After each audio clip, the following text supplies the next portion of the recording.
So it is 5:40 and I am calling, Paula Ferrario Chair, I'm calling the meeting of the Holyoke Historical Commission to order. Please, everybody present, state their name. Paula Ferrario Chair. Chris Gothier, Vice Chair. Ilana Aubrey, Commissioner. And Luis Salazar.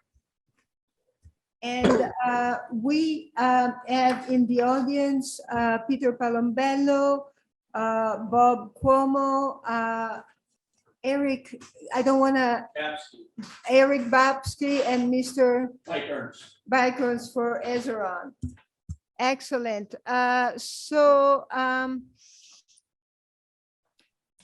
We are starting with item 2, review of the minutes for May 9 and May 25th. The minutes, our Secretary and Vice Chair had hardship, both personal and at work. So we have incomplete minutes. So usually this is a new, this is something that has not presented before. So basically what we can do is accept the minutes, but not approve them so that they can be reworked and then we can approve them in their final stage. I move to accept the minutes but not approve them from the meeting of May 11th. Second. All in favor? Aye. Aye. Aye, motion passed. So at this point, I need a motion to continue the open hearing for 110 Appleton Street from Edaron LLC. I make a motion to continue the public hearing for 110 Appleton Street. I second that motion. All in favor to continue the open hearing for 110 Appleton Street? Aye. Aye. Motion carries.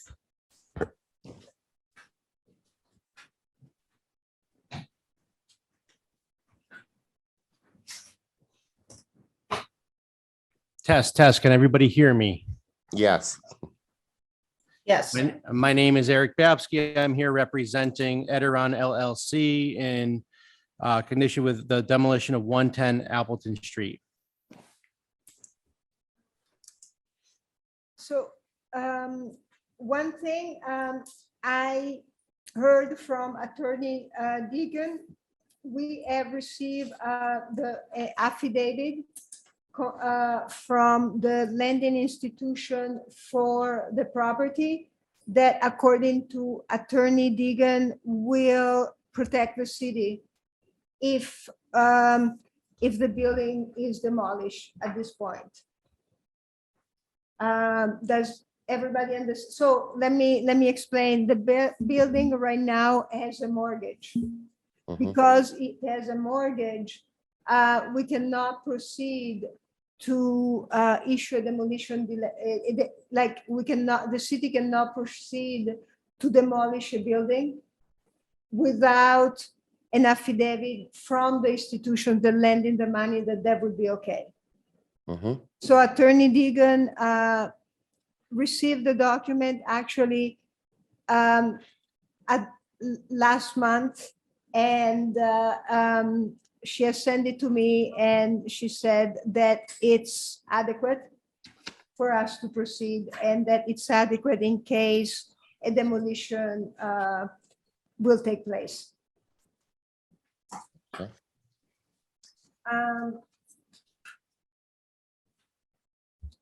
Possibly start with a report on the site visit.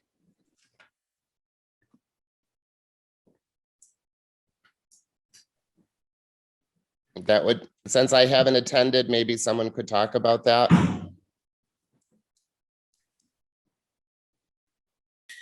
So Paula and I went with, I believe it was just two other gentlemen. And,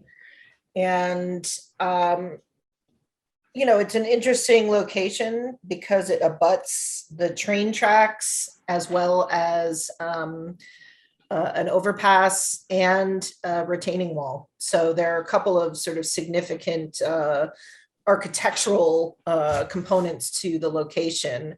What we observed was, a fairly significant size parking lot.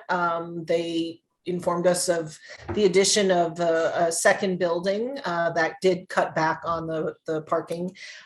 We noticed that there weren't that many cars there at this time of year, but they indicated that this is not a specific time of year where they would have a lot of people working at that facility, and described kind of what the times of year are that they tend to have many more people available. So the goal here is to create more parking spaces for their employees. So in terms of the building, from the exterior and in spaces close up, there are definitely areas of disrepair and, close to failing. The owners have put up a fence to prevent any falling brick. Some of the masonry work on the street side has failed or is close to failing. But what we also observed indoors was a fairly well-preserved interior, that the interior itself does not appear to have a tremendous amount of structural damage or water damage for that matter. And that in fact, some of the original details, the tin ceilings and things of that nature were completely intact. And the windows as well were pretty amazing to see. So those are some of my observations. The building seems a lot bigger inside once you're inside. So yeah. Paula, do you want to? Yes, so I'm sorry, Marco cannot Oh. get into the meeting, so I was trying to get him to get into the meeting. Hold on. But so my observation was that indeed I echo what Elana was saying. It seems like a solid building. I took some picture of the supporting column. It's mostly steel. The building is kind of textbook daylight factory style. And we did some research with the history room. Looks like it was built right in 1919. So because of the construction, so it's a lot of steel, which allowed to put very large window in it.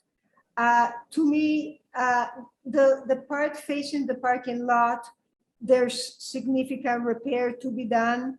But the side facing the street is actually in quite good condition. And actually, I would like to commend you because you kept it boarded up and not getting things in.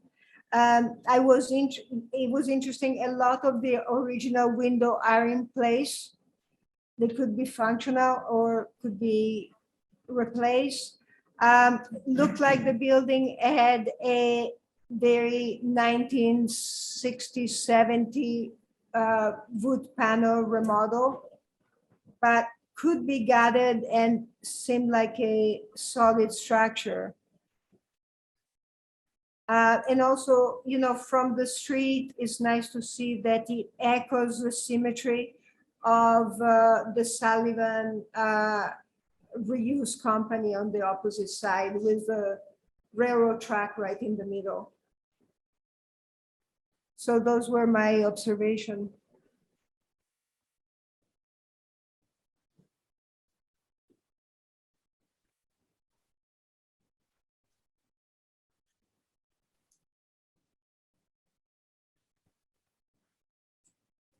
And Jen, would you mind send the link to the meeting to Marco, please? Sorry to ask you that. Email it to him if you can.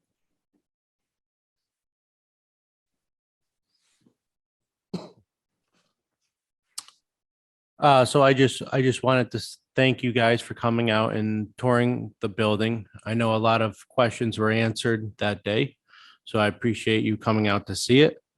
Again, our intentions are to preserve the property in Holyoke. And we find as an organization under the new ownership that the building itself doesn't serve a purpose to the company, yet the property does. And it's in dire need of using that property. So those are our intentions for why we're proceeding the way we are. So I just want to make sure that's understood.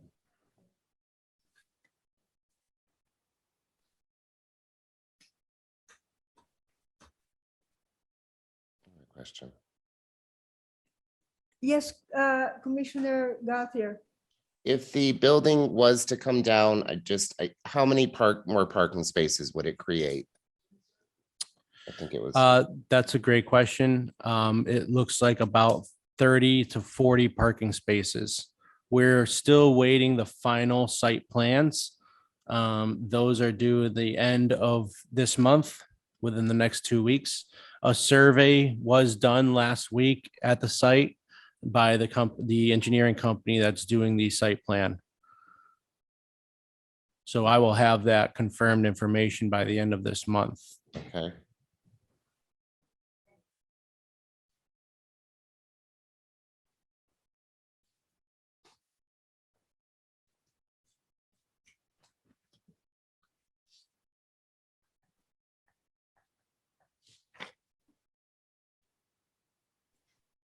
I don't really have any questions, Paula. Just want to let you know. So, for the process, I just want to go through a little bit what we do here and make sure that things are done properly. So right now,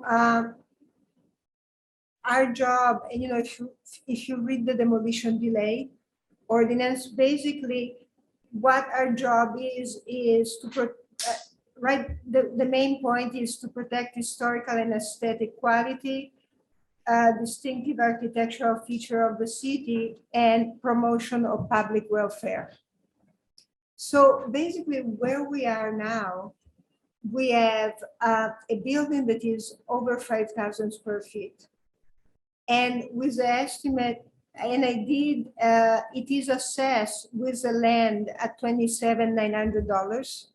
But I did a market research, and even if the roof is expensive and the brickwork is $145,000, probably by the time it's repaired, it would be a $450,000 building as it is. If it were as it is, it would still sell for $200 $20 a square foot. But right now it has a very specific location and balances out the landscape.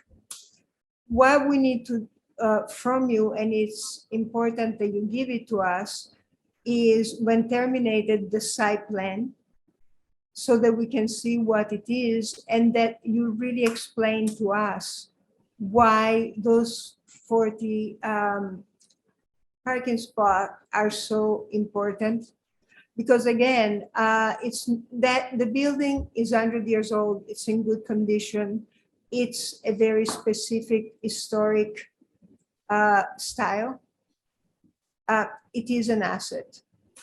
And right now, when you send me the picture, it's for us, it's either a building that is there and solid, or it's a picture that you send us, just concrete. So it's very important that I think, it is a pleasure of the commission. For me, for me to vote, I would like to feel that I give you a chance to give us all the information to see what it would be like in the future when you build your parking lot, and how if it's indeed taking value off of the city architecture and historical situation, or if it's something that could work. I don't know if our other commissioner feel about how I am thinking of this. And I'm saying this because we still don't have the site plan that we requested.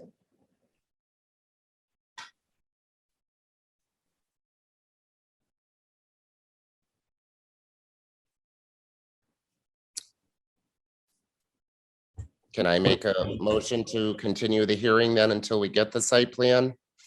If everybody is in agreement. I'm pretty sure that I did send a rendering. I'm hope everyone received, which was Well, pretty we- clear at what was If- going to be the outcome of the We- plan. The site plan itself is going to include the details of the sewer and the drainage and things like that, but it's Yes. not going to show you anything different than what I've already provided. Okay, so you, just to make sure, because I just wanted to talk about the process and everything. If you think that the rendering that you sent, it's the best you can do to show us how the site will look, we can, we can ask commissioner if they want to close the hearing and vote on that material. I mean, I thought I had sent multiple views of what the outcome is being planned. right? Yes, And I it's can- planned to be. I can. And that's different than the handout you gave Paula and myself during the walkthrough. It's in the. Yes, it's different than the handout I provided Okay. you. I just It want to was- make sure, because I have that too. It's a photo of the property with the Probably building. would be great if we could bring that up. Yes, it's in the meeting package, but why don't I bring it up right now? Okay.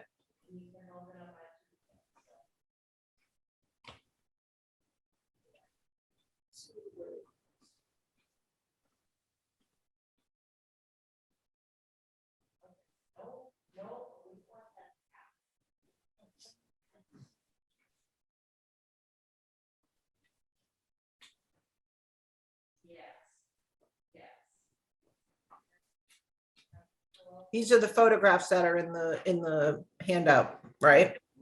That's correct, but it Okay. is good to have them up. Yeah, I have them up, but I can't share them. No, I will in a second. Share screen.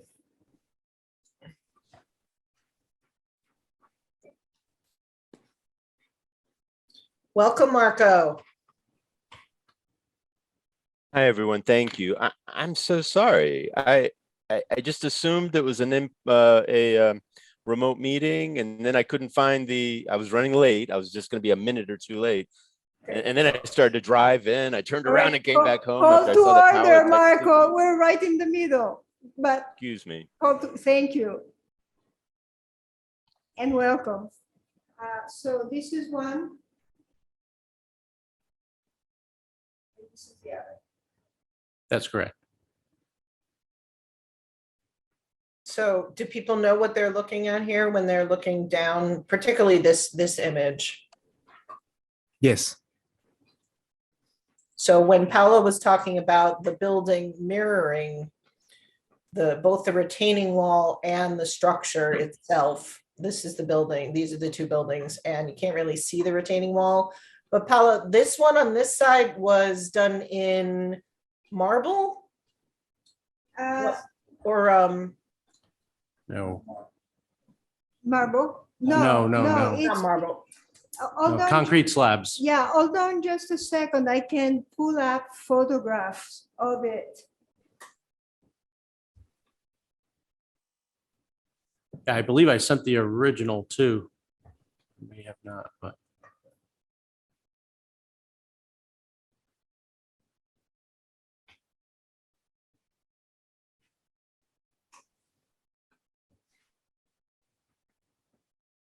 So we have a pretty good view of the. Hey, Paula, I noticed that your mic is not really on and I have my volume almost completely full. So there's something either off with your mic or you're not speaking directly into it. So you cannot, can you, is it That's good much now? better. That's much better. Okay, I'll do Thank that. So this is a building, and let me see if I can show the symmetry. But basically, you can see the wall, the other building across the street. Let's see if we have better views. I think maybe, hold on.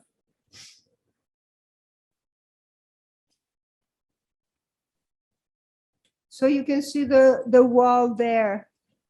And I think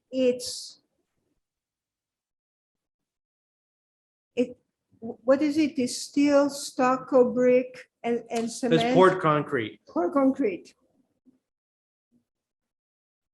as well as the wall across the street is concrete blocks. So the wall, that wall there, yes. So right there, we're looking straight at Sullivan Scrap.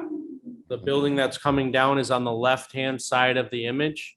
And you can see this, these concrete wall with kind of some red rectangles in the center. Mhm. So that concrete wall would continue on straight ahead. You can kind of see the parked car up there with the yellow guardrail. So that building would be gone and the wall would continue on to the railroad track. Across the street, after Sullivan Scrap's building, they have a very similar wall, almost exactly the same as it's 6-foot concrete blocks. Mhm. And that's what we going on place on the adjacent side. So it would match.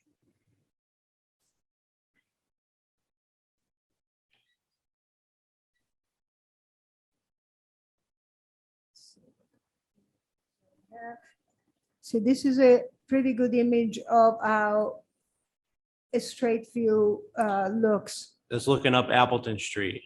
Yes. So And- the building on the left is the building we're speaking of. And it literally does abut that overpass. There's nothing between the building and the overpass, nothing. Yes. There's a chain link fence.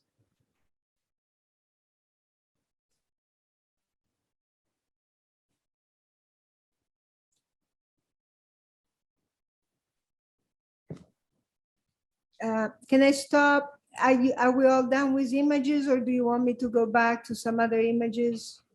I might, No, that's good. let's see, let me see if I have. And this is the parking lot. This is the floor level parking lot.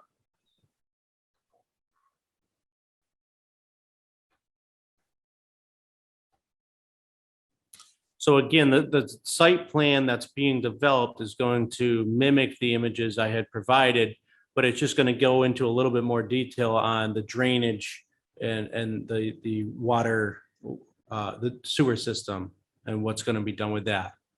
But there's no changes or differences expected. So if this isn't enough information to, satisfy the committee, I understand. But I'm just not clear on how much information you need to make a decision. So at this point, it is a pleasure of the commission to close the hearing or to continue asking for the site plan that we had originally asked for. It is a busy meeting, so if we close the hearing today, what it means closing a hearing is that no other material can be submitted for the hearing.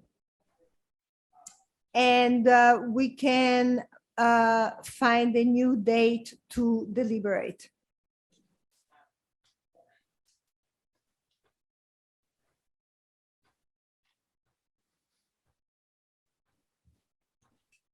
I think we should close the hearing. I mean, there's no other document that should be therefore, requested. So I think we should close it and then decide, make a vote.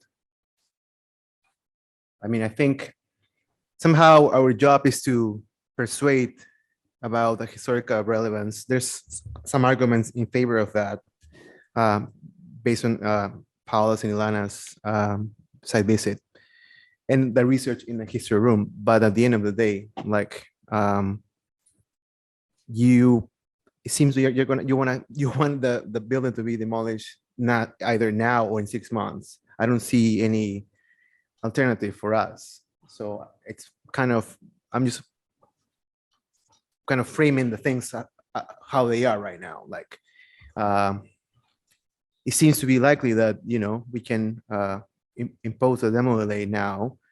But I think for me, it's like clear that you don't want to change anything from the, so I think we should not waste anybody's time and just make a vote.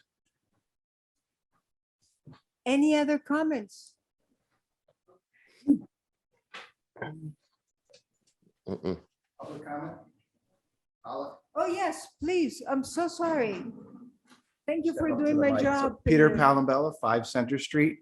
Of course, the purpose of the demolition delay ordinance is to give either the city or the commission or the property owner the chance to find an alternative use for the structure, or, put it on the market.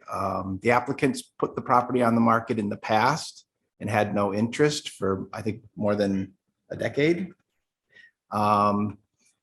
It might be more marketable now, especially with the cannabis industry in town and all that, but the applicant also now needs more parking than they did in the past.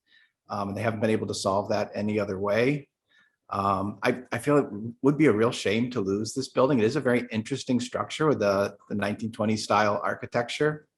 But we're going to have to balance that out, I think.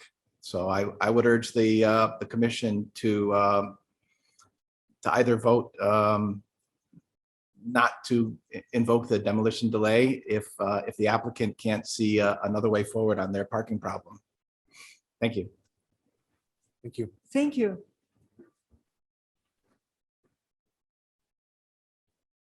Any other public comments?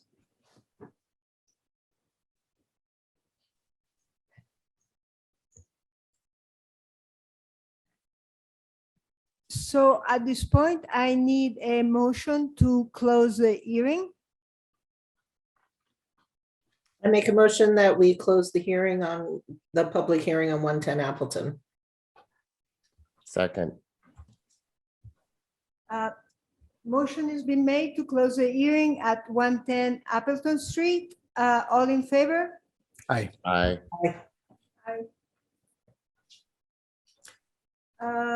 Are you all, Commissioner, at this point, you can deliberate? Or if you don't feel that a discussion is needed, we can go to vote.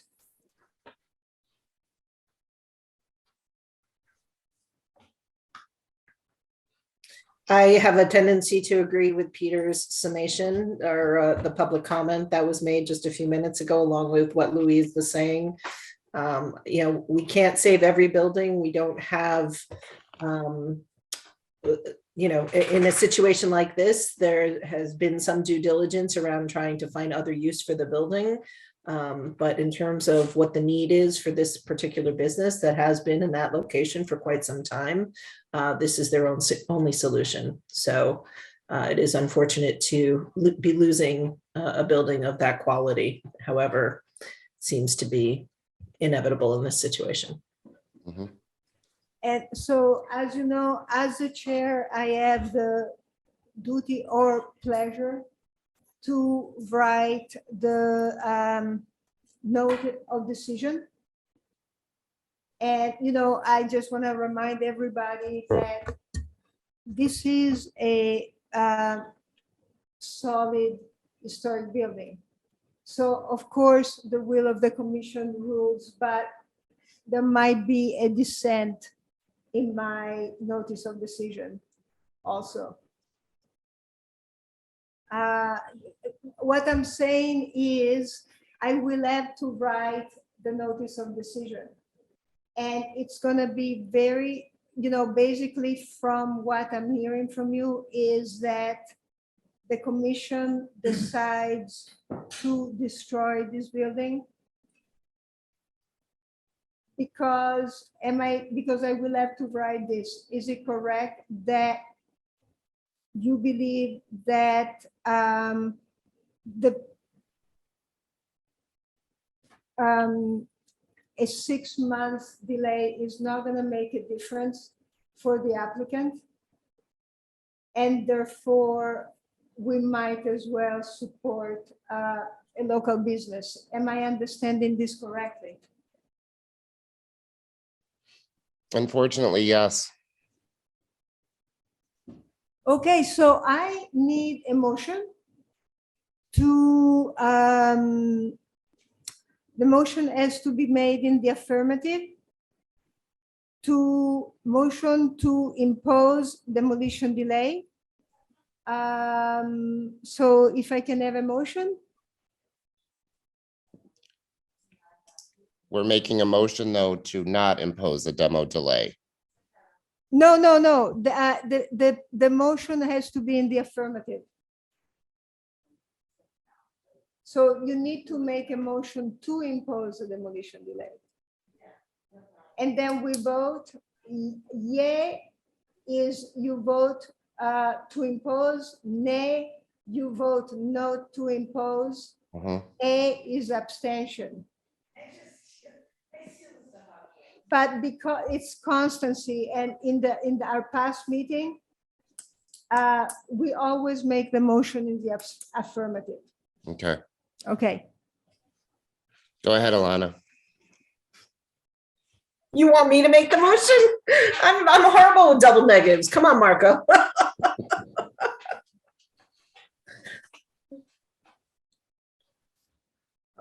Okay, so I need a motion to impose demolition delay on One-Tail Appleton. I make a motion to impose a demo delay for 110 Appleton Street. I second that. Okay, so we are gonna vote. If you vote yea, you impose the delay. If you vote nay, you do not impose the delay. If you vote A, you abstain, and it's gonna be done by roll calling. So Commissioner Audrey, Nay. Commissioner Gauthier, Nay. Commissioner Salazar, Nay. and the chair vote yay, but the motion carries for simple majority. So I can say I'm happy, but you will have your parking lot. And thank you for submitting material and be very agreeable with the process. Thank everyone for their due diligence and careful consideration. This decision was not made easily by our corporation. I just want to say that we've been in Holyoke since the beginning. And we're going to continue to make sure that the property, you know, is aesthetically pleasing architecturally to the city, as always. Thank It was you. a pleasure to meet you, and thank you. Thank you very much.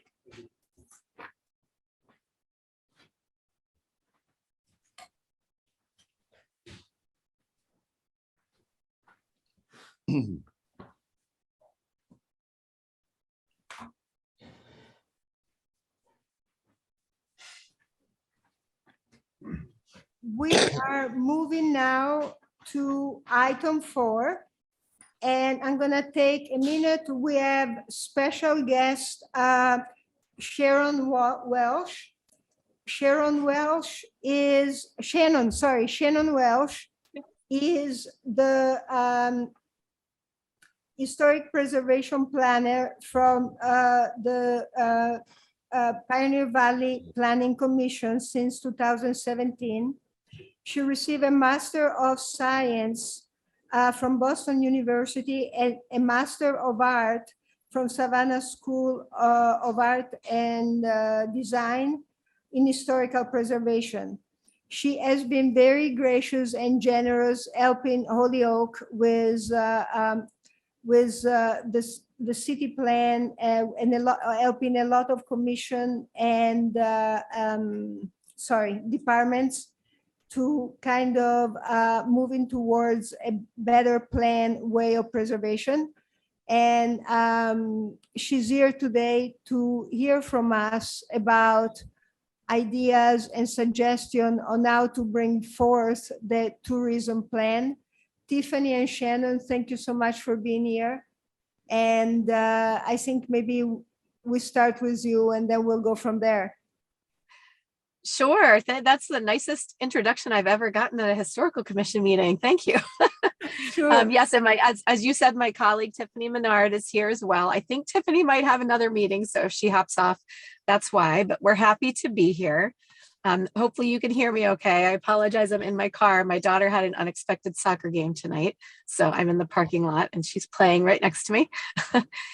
As you mentioned, the project that we're working on right now is the Holyoke Historic and Cultural Tourism Plan. And that is, as you probably know, an amendment to the recent Holyoke Strategic Tourism Plan. So after that plan was put forth, another look at it, there was the historic and cultural assets of Holyoke were left out of consideration. So we're very happy to be a part of this planning process. And we're doing our due diligence to talk to the stakeholders, which would include your commission, anyone related to historic preservation and cultural programming and resources in Holyoke, and just to get an idea of where you stand, what you think, what issues are, what opportunities and outreach, things like that. So that's what we're here to do tonight, to just learn a little bit more from you about those things. We had a really great success with the digital survey that we put out. We had almost 800 respondents. So we've been able to use that as kind of the basis for moving forward to this next targeted outreach with groups like yours. And then we have on the 22nd, I believe, there's going to be a publicity coming out soon. We're doing a larger public outreach meeting that's going to be at the Holyoke Senior Center. And we're going to present about the plan and the digital survey results. We're also going to do, Aaron Vega is going to do a short presentation about the new Explore Holyoke website and the community calendar that was just launched. And then Eileen from the history room is going to do a presentation about an initiative that she has going on right now.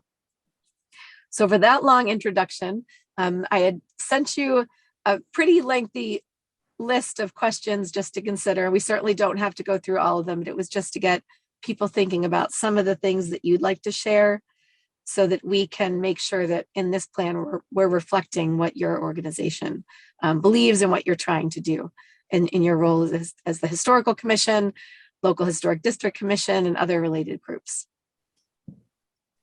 Great. And also we have here Bob Como from the city tour, and we have Great. Yeah, and we have Peter Palombella from the Adley Mill apartment. How do you call your district? I'm sorry, I'm blanking. It's the Hadley Falls District. Is And that? It has a very long name. Yeah, the Adley Falls Housing District, right? Okay.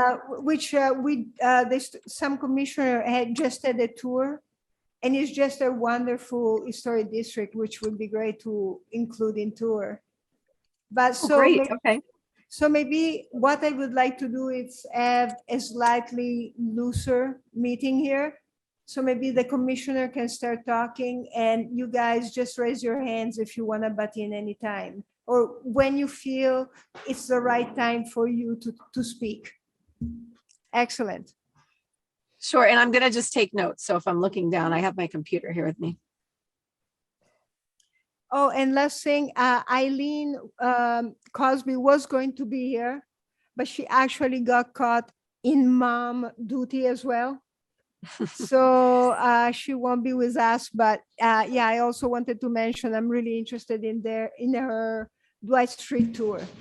So I just found the questions in the email. I don't know if anybody else has them available. The email. And I have them in front of me too, if that helps. The email was sent on May 9th to myself, Paula, Marie, and Aaron, I believe. I think these are the questions. I think. What if I just Is it Start start going through with them, what are just- the most important historic and cultural resources of Holyoke, or that's, Yep. Let me, okay. let me distribute to everybody. I could read them if that's easier. I have them in front of me. Sure. Sure. I don't want to take too much of your time. So just to start the process of brainstorming, what do you feel are the most important historic and cultural resources of Holyoke? Like, for example, in one of the communities I'm working in, obviously built resources, but they have stone walls that are very important to them that are overlooked. So just kind of brainstorm. I'm just going to type. It doesn't have to be specific, or maybe there's, like your city hall, or your industrial buildings, the canal, I was going to say structures. the canal district, city hall, many of the buildings that were built by various churches, Chestnut Street. So the ecclesiastical buildings. Mhm. I like to use that word whenever I can. Not a word that pops up in conversation too much. Many of the historic neighborhoods, the Highlands, Essex Street, Pine Street. I mean, there are just so many. Mhm. And the dam.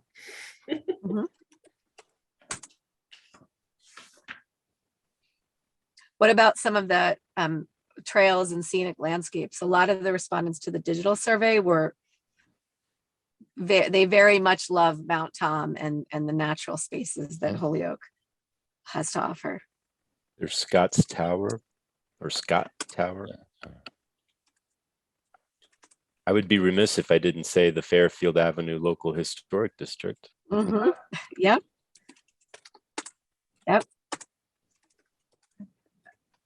Yeah, for me, an area that's very dear, I think there's so much attention on downtown, but I really love, and especially for walking, the Highland, Wyckoff Park, and walking all the way, because once you do Island to Wyckoff Park, then it's easy to walk all the way to Whiting Reservoir. So that whole area, which is residential, but could also be very recreational. And And I was amazed looking up those two reservoirs, Whiting and Ashley. They're historic as well when they were created. Yes. A lot of history behind those places. I mean, I think everybody speaks about the canal system as a area of interest in terms of this, but I think I hear very little the concept that all the section, the first built up of Holyoke, is more than the canals. It's actual.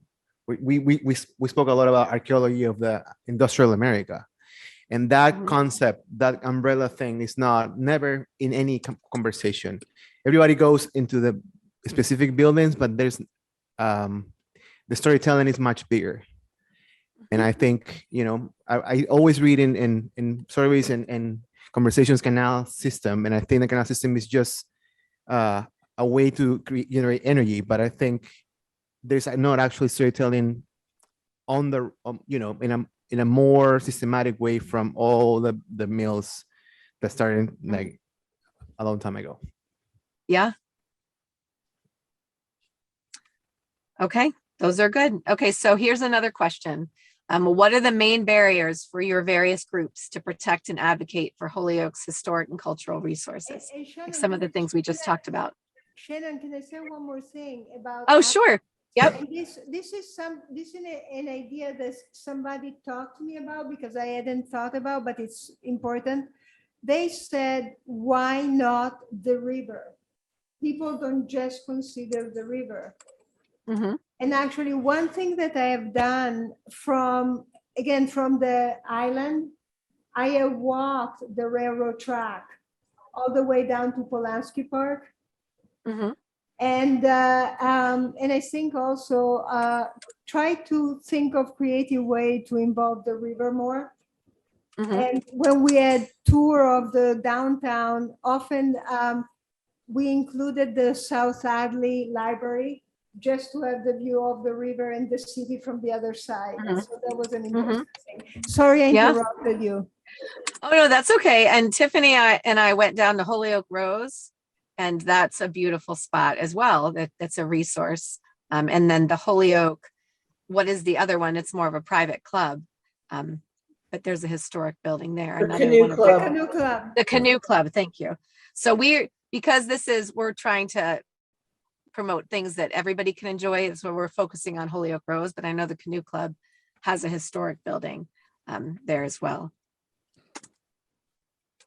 Okay, before we move on to the next one, any other places or spaces or things or themes that you want to throw out? I think Ward One, this is South Holyoke is an incredible amount of like history about layers of immigration in town.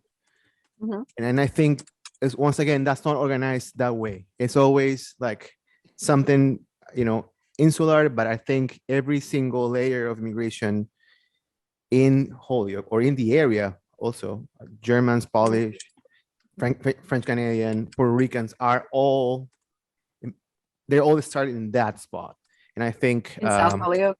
yes. Mhm. Okay, great. Okay, so with all of these wonderful things, what are some of the main barriers for your groups in protecting and advocating for these historic and cultural resources? And it's really groups because we have different representatives here. I think just a general awareness of what other groups that have similar missions might be doing. There doesn't really appear to be like a clearinghouse where people are keeping tabs on, oh, the library's doing that and Wisteria Hearst is doing that. And, there's this series and, oh, did you know they secured that funding for 10 years? And, and then that leads to my second point, which is a paucity of funding resources or, sort of laughable funding resources. Yep.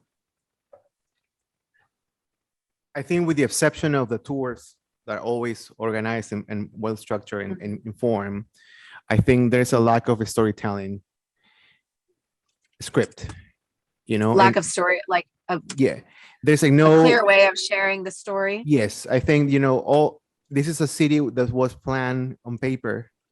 And then before that, it was a huge land of people that colonized this area. And before that, a huge land for Native Americans. So like it's the storytelling, it's all the path that is every single part of the city informs a moment in history in a very clear way, not just because of the buildings, but because of how the configuration. There's a lot of like residual historical artifacts all across, even in the areas that are more like around Mount Tom and the trails and everything around that.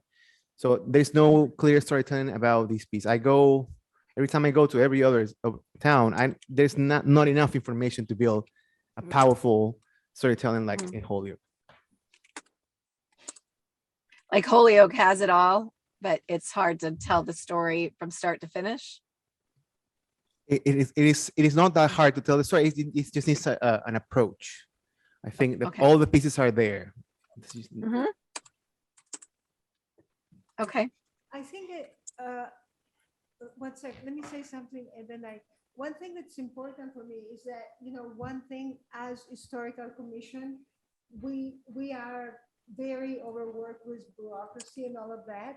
So it's hard for us. We try to start our own initiative, but I think one thing we could do would be great if people come to us. We could be the center for connecting people. Because I know a little bit what the history room is doing, what Bob is doing, what the Preservation Trust. And I would love if all of the group that start their own truths, like Nuevas Raíces and Nuestra Esperanza, would come to us to tell us, hey, we're doing this. So that we could plan also possibly to also get some grants for this Mhm. initiative, but also connecting people with each other.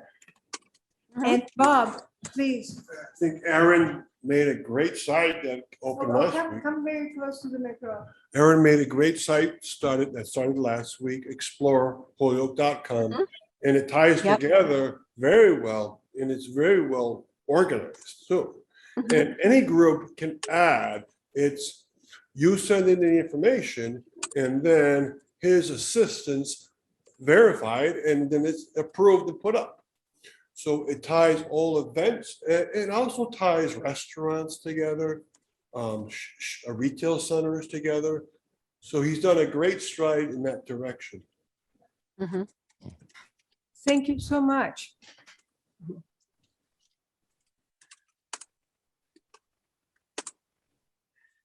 And Bob, I know you just sat back down because you disappeared from the screen. With your tours, what do you have to say about barriers or challenges? I know that the tours, and they came up in the digital survey, how popular the tours are. Do you have any barriers or challenges to getting the word out? At times, sometimes they're very popular because the subject's very popular. Sometimes they're not quite as, because it's very specific. But there's certain groups that don't participate very much. I don't have many young people come. Most of the people are 50 and over. Maybe it's because they have the free time or the interest, so I don't know. And then also most of the group are people come nowadays from outside of Holyoke. So now maybe only a third of the people that come on the tours are Holyoke people anymore. A lot of them are outside. So that's a positive and negative. Right there. I would also add, I would add that a lot of those people who no longer live in Holyoke actually at one point did live in Holyoke. Yes, they all have something to do. Yes. No longer live there, but they have plenty. They either worked, lived, went to school somehow, and now they want to learn more about it. But very few people that now live here want to come on a tour, except when it's in their neighborhood. And that's not a good sign. I wish it were different. Okay, thank you. So another question is, what are some of your main goals for outreach? And you touched on this a little bit, that you'd really like to understand what other groups with similar other stakeholders in preservation and cultural offerings, that you'd like to know what they're doing. So maybe you're not all reinventing the wheel. You could work together, have partnerships. What other types of goals, or do you want to elaborate on that, just to get what you're trying to do out there, support your historic and cultural efforts?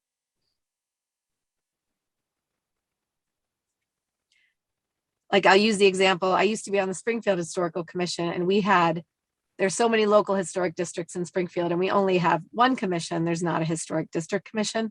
There were so many applications coming in all the time that there was no outreach for anything else. There was no time for any type of programming or outreach. Do you have any things that you're working on as a group, or would love to be a part of in the future to get more involved with tours or historic, like a plaque program or owner recognition?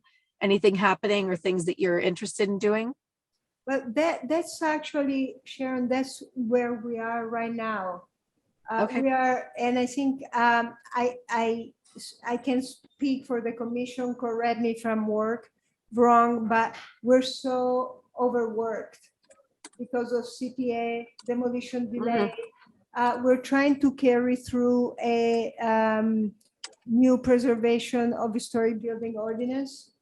And basically it's all bureaucracy and all the letter for tax credit and reorganizing the archive. So we are at the point, and we're waiting for 3 new commissioners to join the commission. So it's for people doing the work of 9. So we are so. Are you waiting for them to be approved, or do you not have anybody identified yet? We don't have anybody identified. Nobody's being appointed. Yep. Okay. How many, Elana, do you know? Excuse me? I said nobody is being. Oh, nobody. Oh, nobody. No, I have no notion of anybody in the pipeline specifically. So no.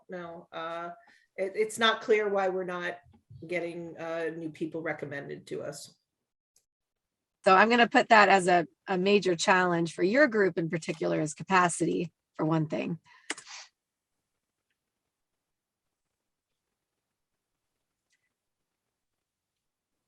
Well, if you had 1 million people on your commission and you could do all these things and more, what are some wish list type items that you would really like to be involved with, for outreach for residents, or to be parts of, to support tours, to get more people understanding about all these wonderful layers of history?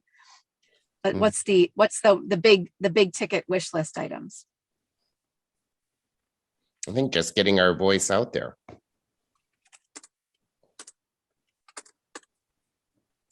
I think ultimately the last few months have sort of forced us to really look at what our specific mission is within the city, and not to overextend ourselves, because there are so many multifaceted ways in which to access the city's history. I think we are just the biggest geeks and the biggest cheerleaders. And I think if we could, we would have this massive sort of clearinghouse, and not just from the website perspective, but where whoever picks up the phone could say, yes, this person is dealing with that particular area of historic tourism. And, oh, did you know that Doors Open is happening again in October? And, I think if there could be real clarity about the different roles that all of these different historic elements play in the city, and then really have an overarching, I don't know what the word is, clearinghouse or what have you, of just this there's so much available to people, and getting it out there and getting people's stories. And like Louise said, the stories just are waiting to be told. And getting the word out that those stories are, waiting to be heard. They're waiting to be listened to. So.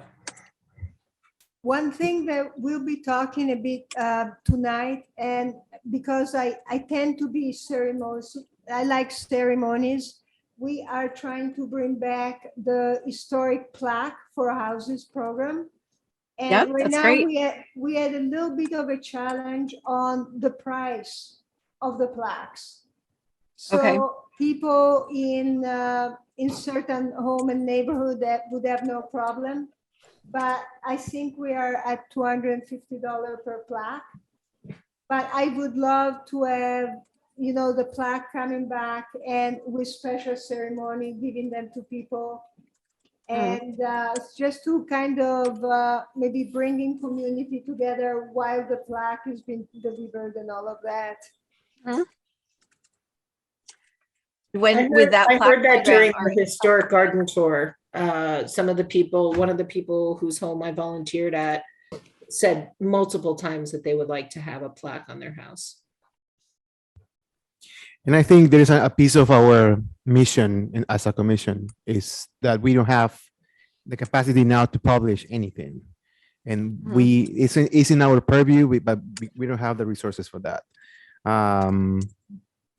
So that's a great piece. It can be nowadays. It's not just a book. It's just something multimedia, an interactive website. There's multiple ways to approach to this, and I think that's something that we are missing for a while. Kind of understand. We are we're the watchdogs, as that's in the website of the big picture, and I think somehow that's not reflected yet in any publication. Have you ever done any programming through Holyoke Media, or has Holyoke Media ever come to talk to anybody, or help to promote what your mission is? Or no. I was just thinking about Holyoke Media because they're going to broadcast when we have that community meeting on the 22nd. So those local cable access channels can be really great resources as long as there's, I guess, so a message that you package, it could potentially be a way to help, even if it's just a little from, okay, sorry, I'm getting on to the next stage of this. I need to focus on, now I'm starting to brainstorm. Okay, so to go back to main challenges your group faces with respect to accomplishing goals, your workload, because of all the things coming across your way and you're all volunteers, and capacity you mentioned because you're short commissioners at this time. Any other main challenges that you would say that really stand out? Well, I think one of the areas that we've been working on as well has been the inclusion in certain meetings throughout the city, to get the voice of preservation as part of the dialogue around the city assets and things like that. And Alana, did you see the list that we put together of different various plans? Yes. I think it got sent out to the stakeholder group, and that's, so if there's any, that I think that happens a lot, historical commissions, and even now cultural councils, they don't always have a seat at the table, just because historically they didn't have a seat at the table. So that's a really important thing to point out.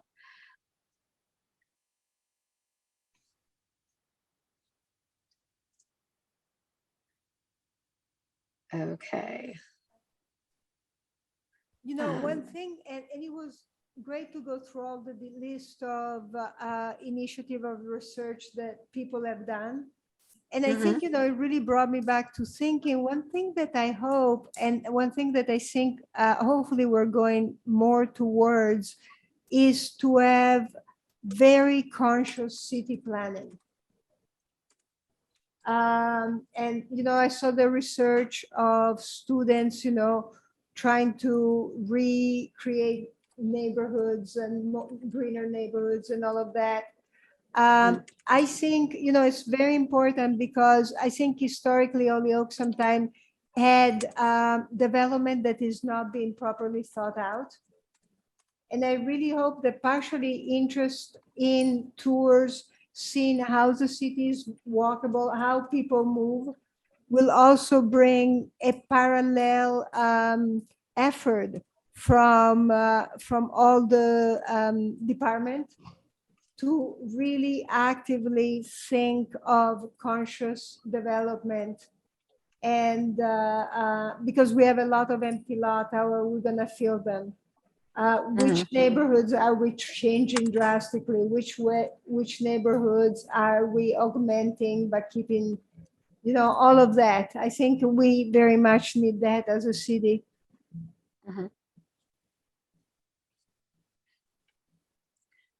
Okay. Okay, so speaking back a little bit, you had talked about the South Hadley Falls. Have you found success partnering with any certain groups, or any of you who are here today representing different organizations?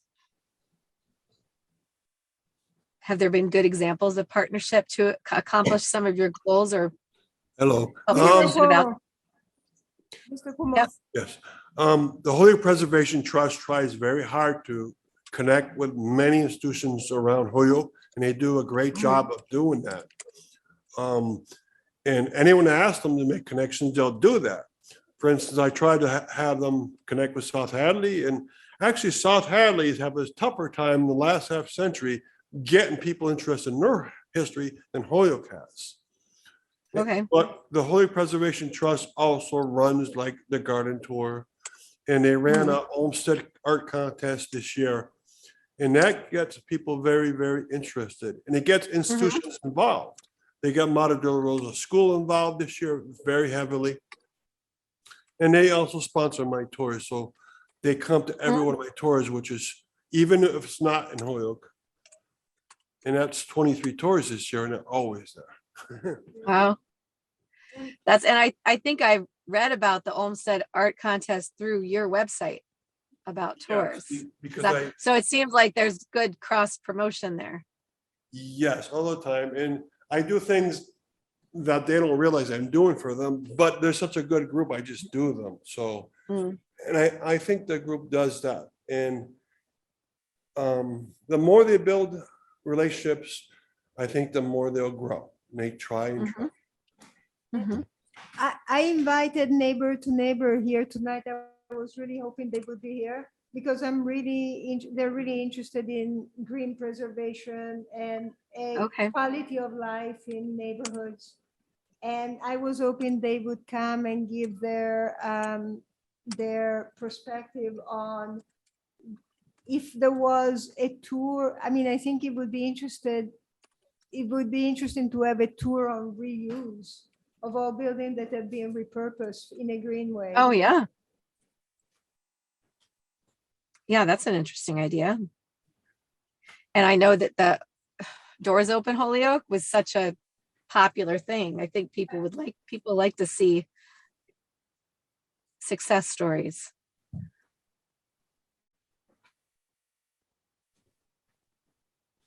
Okay. Does anybody else have any other examples of good partnerships that have worked well or groups you'd like to partner with?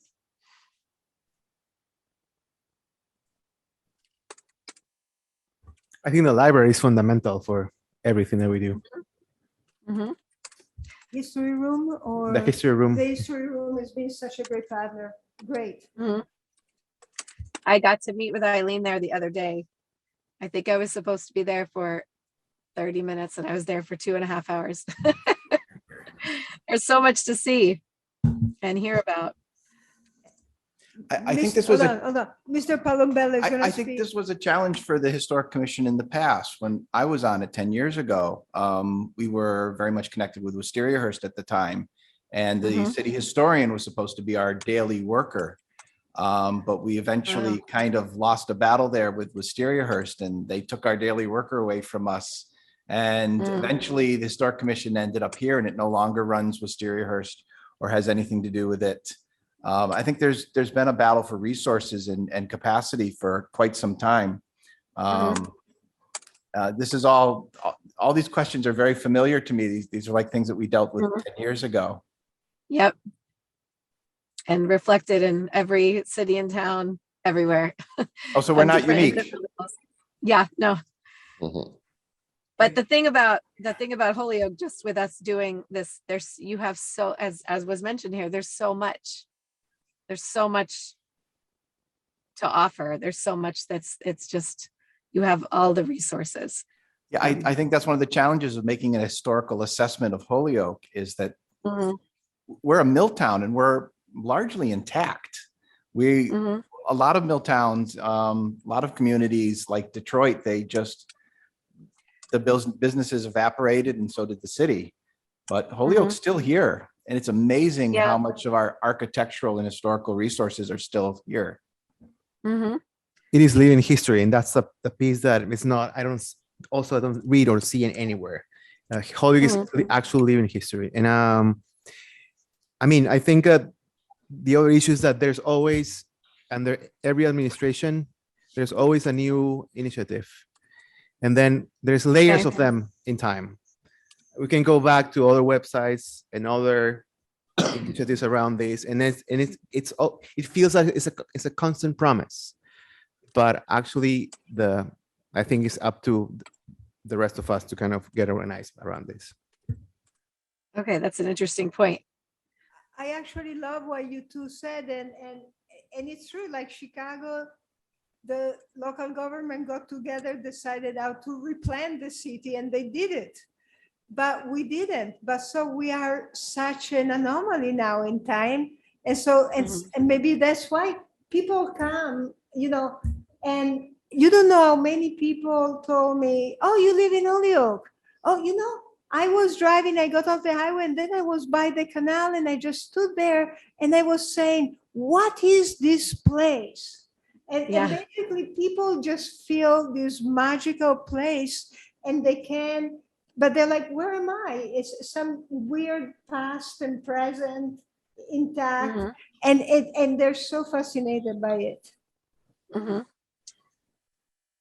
Absolutely.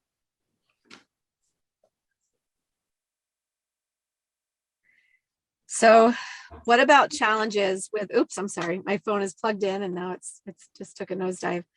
What about challenges with representing and reaching and supporting underserved populations? Whether it's economically or ethnically or age or different abilities.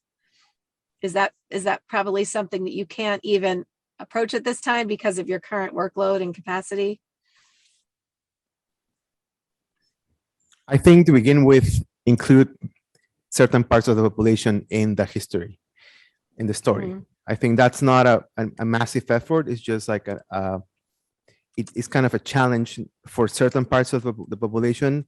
But I think somehow there's a pre-70s and a post-70s like narrative when we think about Holyoke. And I think I'm fairly new in town. In town, I'm 5 years in resident in Holyoke, but Mhm. I know how deep and how people are hurt in a grand section. Actually, almost 50% now of the population in town, that their part is not completely well told in the whole version of history in town. So I think that's number one for me. It's not. It sounds like a lot, but actually, we can just add more layers of information and recognize certain spaces. I was talking about South Holyoke as an example of how many layers that narrative keeps happening. There's new rounds of people that come and start here in a certain way, and I think that's not clear for even the people in the residents in that area. So I think maybe it's a kind of an open research, like a first draft, or how can we inform. We speak a lot about diversity and inclusion, but there's actually no factual data that we can just add to the story. Okay. I think one of the things that would help is representation on the commission, to have people from all different wards throughout the city. Historically, I think the commission has tended to lean towards the higher wards. And, there's just several wards that aren't represented. So those voices don't necessarily get heard in the grand scheme of what we do on the commission. I think this is the time it's been the most varied. We have 2 people in 7, One. 1 in 1 and 1 in 3. Mhm. And, Marco is in 7, but he will be leaving us.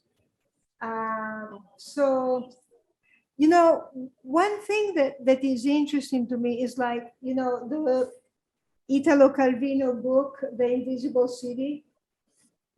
That is Holyoke, it's like all, and I think one of the things that I've been trying to become very aware in order to relate to people, there are the people in town, they think of themselves as the people who remember the city for what it was. And they share a very tight group bond, and they say, well, we can remember it, we have lived it, this is our city. Then there are the people who came and they're new and they see the city for what it is and what it can be. And I think for me, because I do activism, the challenge is very challenging to bring these 2 groups together. Even as chair of the historical commission, sometimes I'm said, how can you be chair? You don't know where that cafe was. And I'm like, yeah, no, I know about architecture, building, I know about this stuff.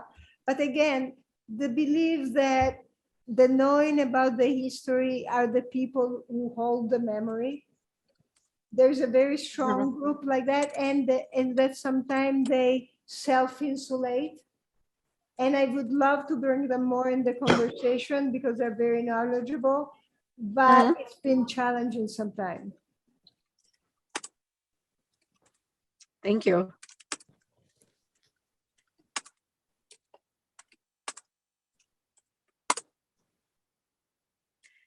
Okay, so some of these questions overlap a bit, but I'm just trying to approach them from different ways. So top 3 priorities for the future of Holyoke. We could say priorities or wish list items for the future of Holyoke as it relates to your organization's role in the city.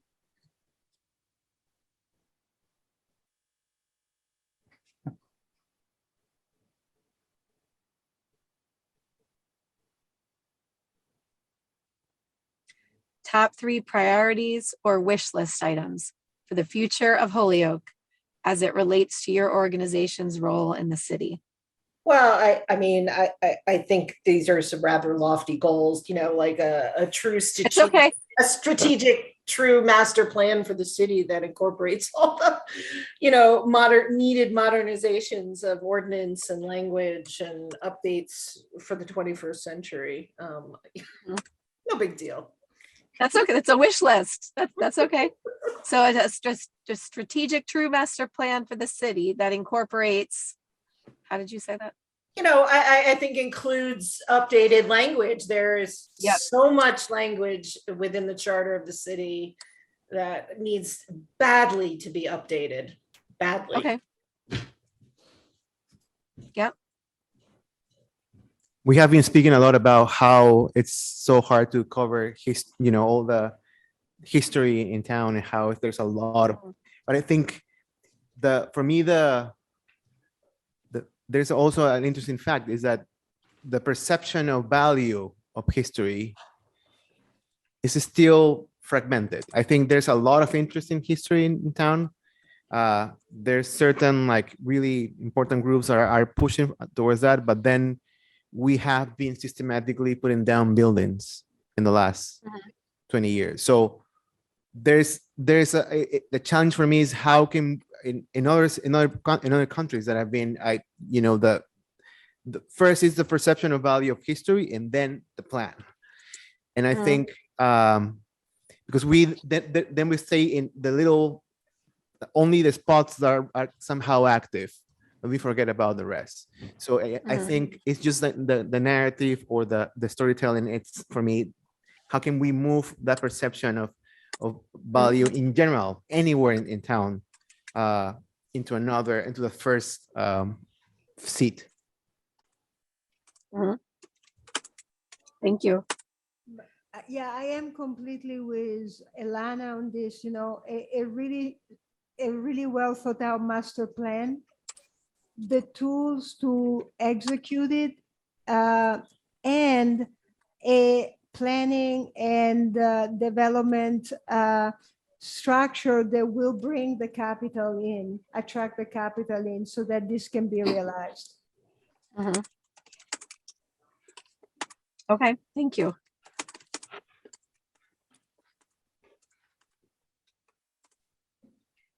Okay, so there any other thoughts on that one before I move on? And I think I'm just gonna do one more to end on a high note. If you could just throw out some things that you cherish most about living in Holyoke.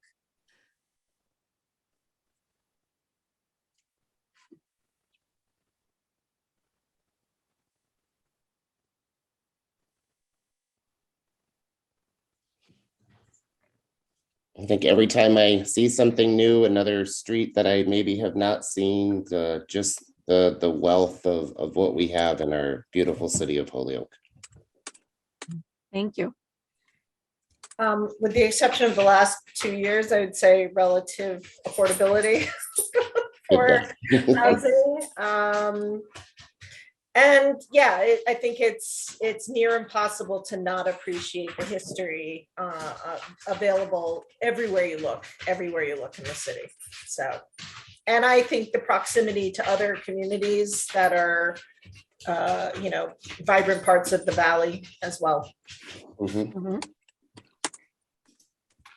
Thank you. I mean, Holyoke is walkable. And I think that's such a beautiful perk. Walkable, you can ride on a bike. Like when I had the chance to run a project that we were shooting a drone footage for all the old town. And it's a very cohesive city. Once you see the city from the air, you can see all the layers make sense. It's a very interesting. You have from the mountain towards the river. I think it's extremely cohesive and walkable. Okay, thank you.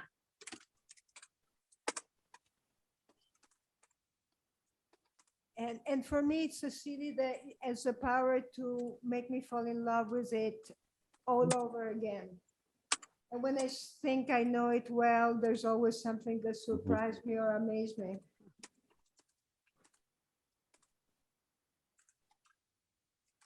Thank you. Anybody else? I'll add something. I enjoy living in like a historic area of, pleasant streets and, neighborhoods that are walkable and, are pleasant to live in. And at the same time, having a city, just beyond, the residential area that I live in, at least. Mhm. So you kind of get, the sort of quaint and quiet and, beautiful surroundings. And at the same time, you get, the amenities of living in, a city. Best of both worlds. Yes.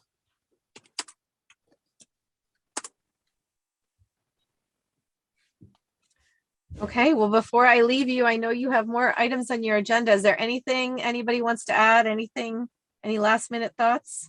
And you could always, we could resend, I'm sorry, I didn't mean to interrupt you, but I was gonna say, you could always email me if something comes to you later or revisit these questions and just email me answers, but I'm sorry, go ahead. There was initially a list of items and nobody mentioned the armory, but that was something that I thought was of, pretty big importance for a while. And then it just kind of, everybody's waiting for it to fall down or something. I don't know. Okay, I'll add that, the armory. Thank you. Yeah, Shannon, when I was looking at the tourism survey and the St. Patrick Day Parade is still way, way up. Mhm. And I did think if we could do something with the armory that also involved a race, a running race and beer, Mhm. maybe we could really bring a lot of attention to the armory. Mhm. Yep, it's great. Okay, so some type of public event that would draw attention to the armory. Yeah, Like and a- would be great. And again, but we need to get the upper wards involved. It's so Mhm. important. And so maybe a race that starts and ends at the armory through the upper wards might be a great thing. Oh. That's a great idea.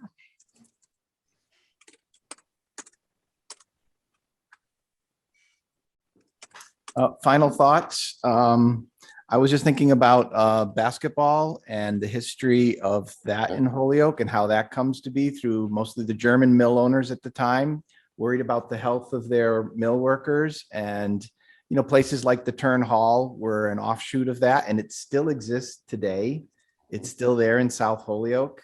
And that's one of those kinds of places where basketball was invented, and volleyball. And,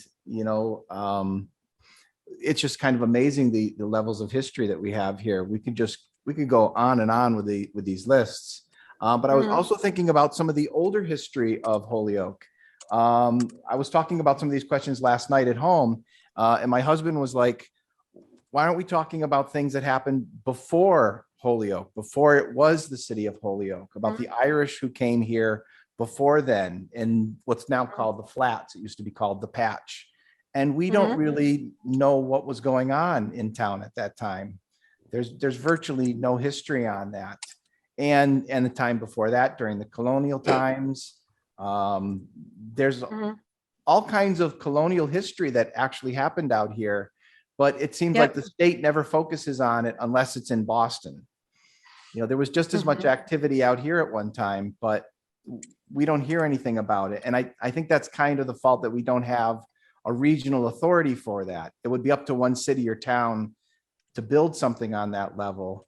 But we don't really have a highly functional Hampden County or Western Mass Regional Authority, of course, except the Pioneer Valley Planning Commission. I was like, wait a minute. Oh, shoot. I just dropped. I'm sorry. I did not mean to drop my phone when you said that. And yes, that's we tried, about it. But I was thinking, you're right. And it's interesting because Holyoke was part of Springfield. Yes. And Agawam was part of Springfield. West Springfield was part of Springfield. And I read a lot of those early histories, and I know Holyoke was Ireland Parish among many other names. But that's interesting because North Agawam has an area that was the patch. And now I'm wondering how many places had a patch. Turner's Falls has a patch. Yeah, so that was a spot where the mill workers and the immigrant mill workers, in North Agawam, they were given this land and they built this little village with houses that were really from where they came from. And yeah, I agree. There's so much history beyond what we can see with our eyes back to the indigenous people who are here. And there are different things that different ideas we're trying to put forth in this plan, including some type of a place where there can be, what was Eileen Crosby telling me about? What is the place called in Holyoke? And it's a private commercial facility. The where warehouse? Yes, that's it. About how the warehouse has so much of Holyoke artifacts. That's and another amazing resource. that's what she said. But we've talked about this, and Alana knows in our stakeholders group about places to have revolving exhibits, or the early industrial and immigrant history. And so these ideas, we're kind of trying to pull them all together in this, like you said, not to have lofty promises that aren't ever going to happen, but just to really bring all these ideas together in one place, because everybody has the same great ideas. So Not to drag this on too long, but have you guys thought about building something like they have in Japan? They're called roadside stations. And they're kind of like rest areas, but the money's given by the central government, it's given to the local government, and they build the facility out to suit their needs. So if it's in a farming area, it'll be full of local produce. It's hyper local, but it's also like a hook to get people off the highway and into the local area. So it acts like a tourist spot. It acts as a rest area. If it's like near the coast, they would have like a lot of seafood there. If it's in a recreation area, it would have, like a lot of pamphlets and things that show where you can go to do that type of recreation. And I feel like that's something we're kind of missing here, because there's a lot of little businesses that have tried to start up in Holyoke, and they've tried to rent a storefront, but they really weren't big enough to have a storefront. They're certainly not big enough to be in a local supermarket, but it would be great if they had just, a couple square feet in a store or something that would have a lot of car visitors per year. So I don't know if you guys have discussed anything like that at Pioneer Valley Planning or not.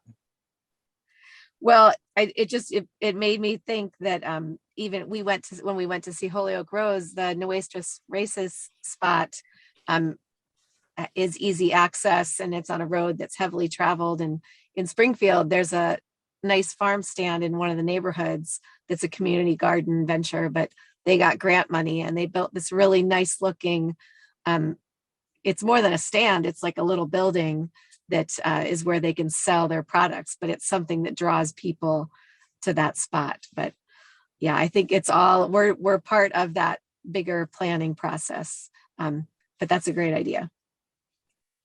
And even Heritage Park, there's a visitor center there that I don't know how many people know that that's there in Holyoke, that could potentially be a resource where they could come to, and like a Chamber of Commerce, find out more information about what there is to do.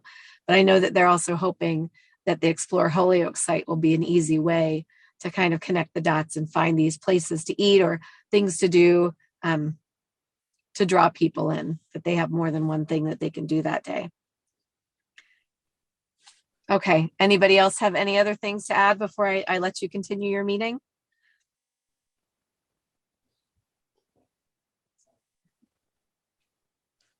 All right, well, feel free to email me, or I'll send a follow-up email, and you can add any more ideas that you have. And hopefully some of you will be able to join us at the next public meeting that we're having, where we do some of these presentations, and we're going to have some interactive things for the audience to do. But I appreciate you allowing me to take the time tonight, allowing Tiffany and I to come, and thank you so much.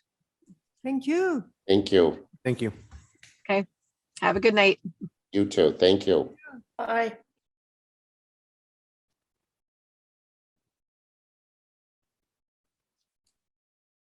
All right, so number 5, CPA update. So point A, Meg, Jen, and Amy are working at setting up a Google Drive where we'll be able to look at historic preservation restoration grants. We have ahead of time on our own, write our comments on it and not see each other comments so that we could do our work and then right at the meeting, we can, already see how we rate the project, everything, without ever having broken open meeting law. So they're setting that up for us so that we'll have plenty of time to review meetings.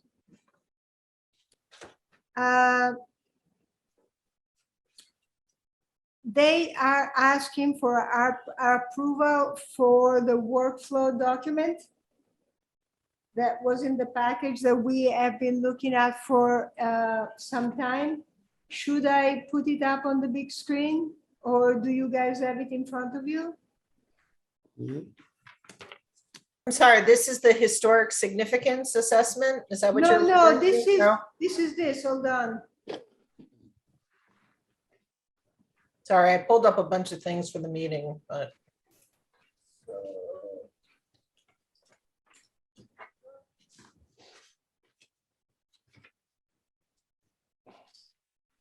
Oh, the application workflow?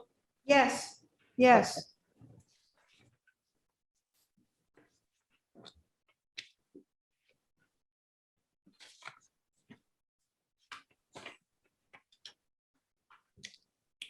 It's a really long process, I have to say. Seems to take a lot longer than I thought it did. Let me put it on the screen. Let's see.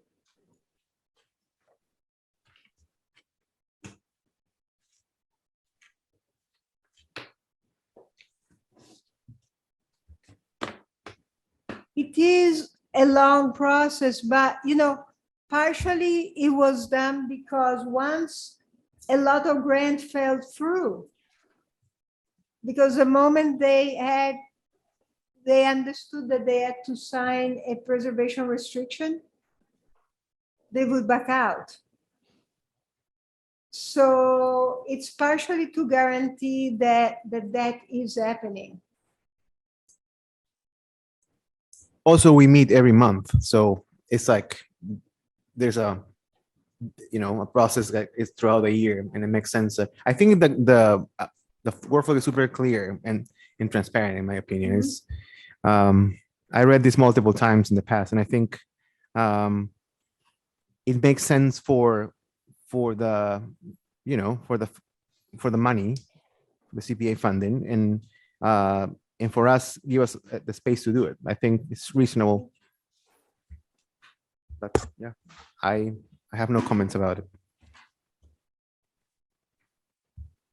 Paula, is there anything from a commissioner chair that you feel warrants further exploration? I see there are 2 highlighted areas in the February to April, section.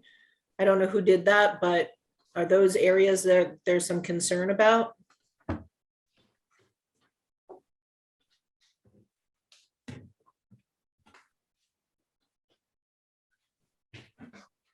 Not from my part. So I can ask, but I remember telling Chair McGrath that the legal counsel for the applicant should be present when the applicant meets with us. Because, we're using very specific terms and we want to make sure that they understand what we're telling them. And that, So I think there's probably a slightly better way to write the legal representation of the applicant. So you would Yeah. either write like the applicant or legal representation thereof. yeah. Okay. Yeah, So I think that that wording and those items and what Paula had said is really true, that several, maybe not more than 3 or 4, but at least 2 applicants had decided not to accept the preservation restriction or the duration, how long. I think that it was the carousel was one. The Armor building over on Race Street was one. train The train station. station was one. And that oftentimes gets beyond the capability of the applicant to be able to navigate. And so that's where the legal representation comes in, because, the applicant oftentimes would be like, what does this mean? What am I allowed to do this, but not that? And so I think within the CPA, the cost of having that, that's what the second highlight is in order to make it easier to navigate those questions, the applicants were allowed to add in the cost into, the overall ask for the funding. I'm pretty sure that was this created, I thought this was created within the CPC, and I think Meg and Amy may have written it. Correct. The other thing is that, at some level, see how things went with Mr. White, with the train station. I think possibly with good legal help, he wouldn't have felt so afraid of a preservation restriction. Because, Well, I don't know. I might be able to speak to that, but I don't know how, it's probably more my impression than perhaps somebody could say it more factually, but he wanted to go ahead and do work at a pace and of a nature that was not always, in line with, other things that you would think would be more historically correct. He just wanted to get that thing done. And so he didn't want people to tell him how he could, reconstruct something that was missing or, so I think a lot of that preservation restriction was alarmed him because he would lose control over how to continue construction on the train station. And I think in the case of Armor, that might have been something more like they needed to have access from a certain side and a certain door, and that required changing a window to a door and doing the kinds of things that historic doesn't traditionally allow you to do. And so that was probably more of a matter of convenience rather than saying, somebody says, well, if I'm going to get this amount of money, but it messes up my plan, what good is the money if I can't make my building work? And that's also what is very important is that people, and I think some of the taxpayer association objection come through, people sometimes ask for this grant and they don't understand what the restrictions are for a preservation grant. So they would like to mix entrepreneurial pursuit with preservation, and often it just doesn't work. The rules are a little too tight. So that's also a very, very good thing to meet ahead so that can be clarified.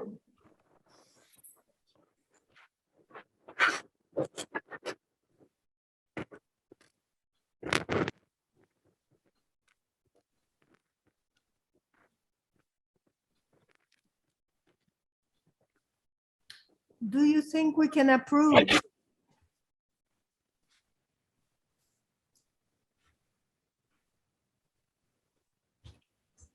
I think so. Yes. May I have a motion?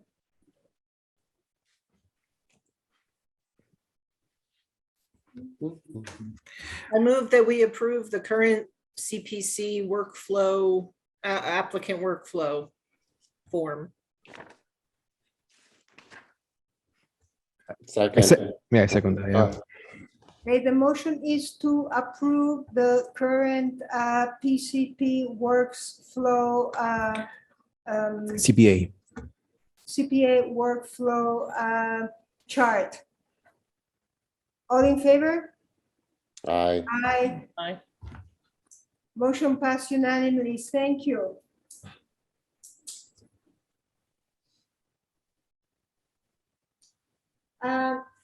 So we get to appointment of commissioner to CPC. Also, I want you to know that Marco was kind enough to reach the Architect Professional Association of the Pioneer Valley and of Western Massachusetts, sorry, of Western Massachusetts. And we got a list of architects. I contacted two young architects, Aviva Galaski and Lee Morissette, that live in Holyoke, work for a good firm, and they seem like young people that would be great. Unfortunately, Aviva just wrote back tonight saying that she's just too busy and stretched, but she might have interest for the future, and I did not hear from Lee. So I made an effort to find an architect to replace Marco, but so far I have not had luck. Also, technically, I have to make an appointment of a commissioner to the CPC commission. I don't know if any of you can take that position.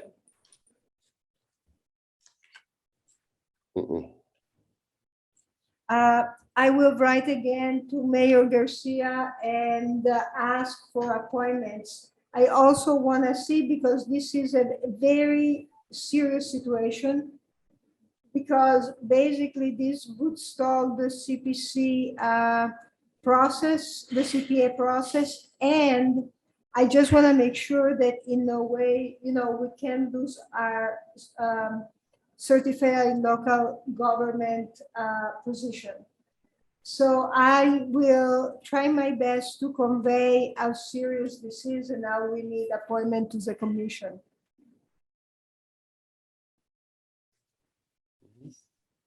And last, no, two more things. So because when I was talking to the Ordinance Commission, some questions were raised of city councilor about what is historic. I also dig up the historical assessment form that sometimes are used for demolition delay.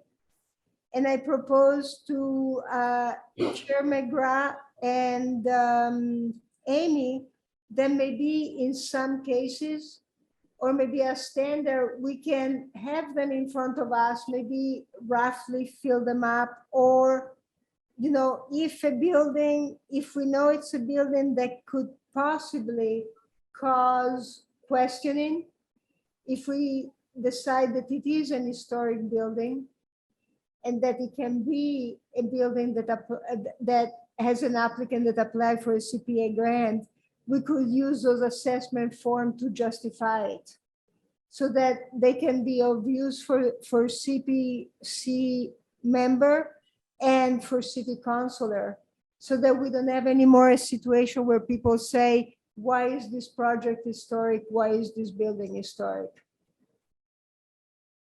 Mhm.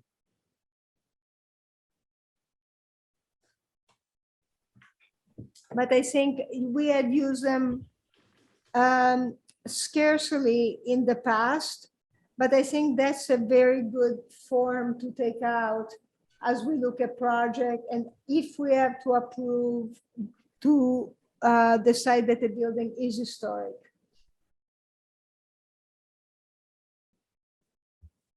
I don't understand what we need to do with this. It's just you're presenting us the form. Yeah, it's in the package. No, I have the Yeah, form yeah. with me. But and I don't think we need to vote right now, but I wanted to make the commission aware that this form are available.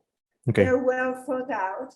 And now I think, especially after the last round, I think we can be very good at saying, oh, this project might be trouble or require a lot of extra explanation if we don't do our part of explaining and putting everything in proper order with proper form use information.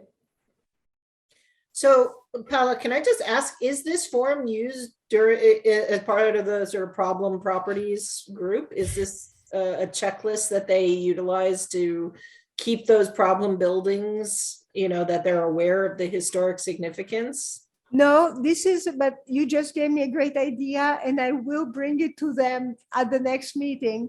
No, this is a form that was created and was used for some building for demolition delay. Okay. And then the other side of that is, it also seems like a form that could potentially be tweaked a little bit for anybody who wants a plaque. This is an opportunity for people to have access to questions that they might not be thinking about when it comes to the historic significance of their house. Mhm. I think, yeah, that's a good idea. The only thing, it's quite it can be a complicated form to fill, but No. yeah, I why not? realize that. I'm just saying that I think it has a lot of questions in it that could be used for, if we wanted to complete a form for people to get a plaque for their house. Some of the questions on this particular form, I think, would be relevant if that was something we wanted to, because some people have a ton of information about their house. Oh, yes. No, you know. that's a good idea. And also Amy Landu, the assistant to CPC, said maybe if they have a scholar available, we can even ask the applicant themselves if they're not intimidated by the form to fill it out themselves, so that and bring it to us. So that would be less work for us. But that's probably harder to do, but could be a possibility.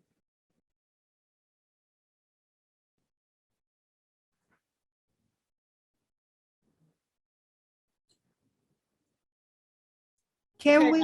I move that we move on to item 6. Yes. As of today, I Wait. have the. I need a second. I second that motion. Do we have to move to have motion to move from point to point of the agenda? I think only if we go out of order. No, but you presented something and we, Oh, okay. yeah, Very good. and then we need to move forward from that. All right. So please second. I second. All in favor? Aye. Aye. Aye. So as of today, we have the inventory of building from 1922 to 1947. It's 87 pages, over 1,000 building, inventory for over 200 million. So I will be able to present it to the Ordinance Committee. I think it would be great if I could give 20 pages to each of you to look through. And maybe if you could look through, maybe we can get some volunteer to see what are really important building, but just on the basis that we have 200 millions of real estate capital, that at this point, anybody can just demolish, that is without any question. I think that should be an important alarming point and a good point for our to bring forth the preservation of historic building ordinance. So this is beyond the 100 years buildings. So it's basically because we're trying to Yeah. get down to 75 years. Mhm. So I had told the ordinance committee that it would be building from 1922 to 1947 Mhm, that right now are not protected. mhm. And so they asked me, how many buildings are there? So you have all the inventory. I have the whole inventory, and by the way, it was sent to Deborah Brunel at the assessor office. She has the software, literally in 5 minutes, she dig it up and printed it for me. Now I'll have to scan it and have a digital file, but we have it. Great. So what you need from us is to go over a group of these papers and kind of make a ranking or an assessment. What's the Yeah, task? some really important building possibly. And the other thing is, so, and I looked into the record for Wyckoff Park.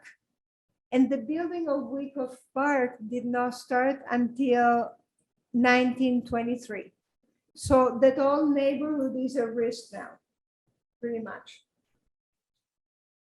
But pointing out all the original houses from the neighborhood, I think would be a good thing. Chris, is that your hand up?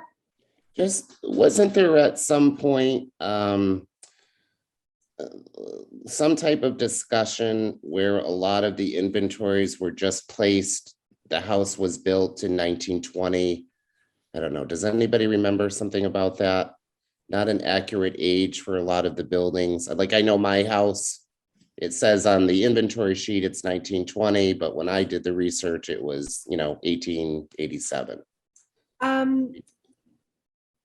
Eileen Crosby sent me 2 or 3 examples Okay, of houses. I will share them with you guys that have just that. okay, They have one age, but if you look at the architecture of the house, yeah, clearly older. shows Yes. another, okay.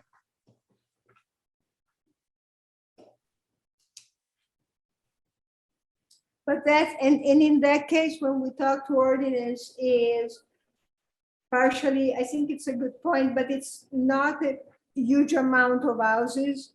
But Mhm, yeah, there's a lot of houses that are actually older than the 20s, mhm. but they are listed in the range where they wouldn't go through demolition delay. Anyways, When okay, in fact they were building, they're much older houses, yes.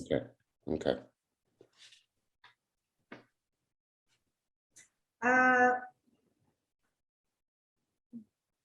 Do we have a report on a response to Mayor Garcia's letter to City Council? Ideas, discussion?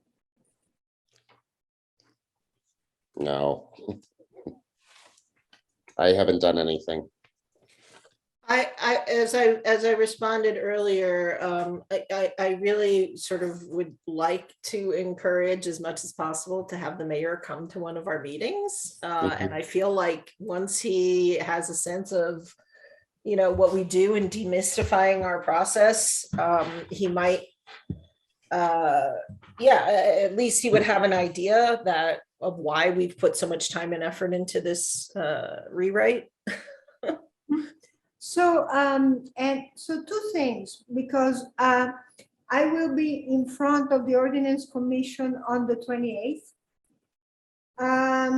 One of the things we might have, I think we have to have a special meeting, possibly short special meeting, because of the approval of the annual report for certified local government. I'll explain later, but do you think any of you could do a meeting before then? We actually don't know if the report has to be approved before July 1st or within, I think it has to be submitted by July 1st. So we need to approve it. Should we try to have a meeting where we have a meeting with the mayor and the approval of the certified local government report? this month, or are you all booked, completely booked? I am completely booked until September. Chris? I did have a meeting with the mayor and did invite him to one of our commission meetings.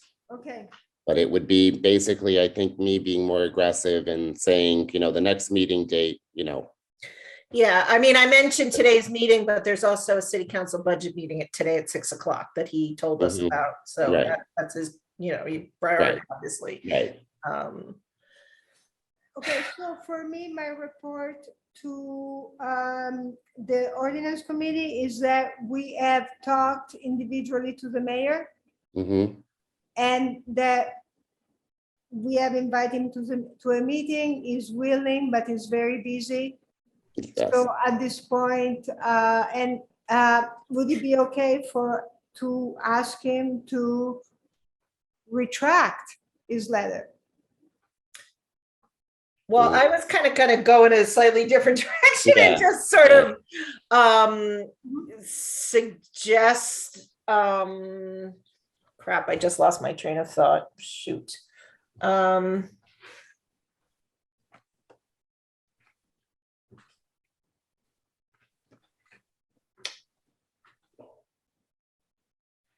Yeah, I forgot what I was gonna say, sorry.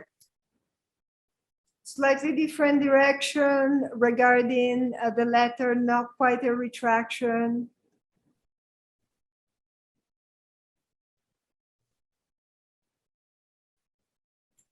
I think if there is any response, it would respectfully ask the mayor to read up on all the information that goes into the decision-making process that we've been through in doing this for the last several years. All the different factors, and I'm happy to, maybe obtain some feedback from you guys individually that I could then put into a letter that would respectfully ask him to take all these other factors into consideration, not the least of which is the amount of time that has gone into the thoughtful process of changing the language on this, and that we have an opportunity with the current city council to make some significant changes to some of the ordinances within the city that are holding the city back. And I think there is a way to kind of align to some extent with the notion of what business in Holyoke means, that we can still, have an ordinance preservation delay and welcome business to the city. So, but I also feel like, we all have made an effort. Marco, I'm not really sure regarding your status, whether you were included as one of the people that the mayor sort of seemingly desperately wanted to see and meet, but the rest of us have met with the mayor at this point, and it seemed like he had, reasons he wanted to see us and meet us all, and now he's done it.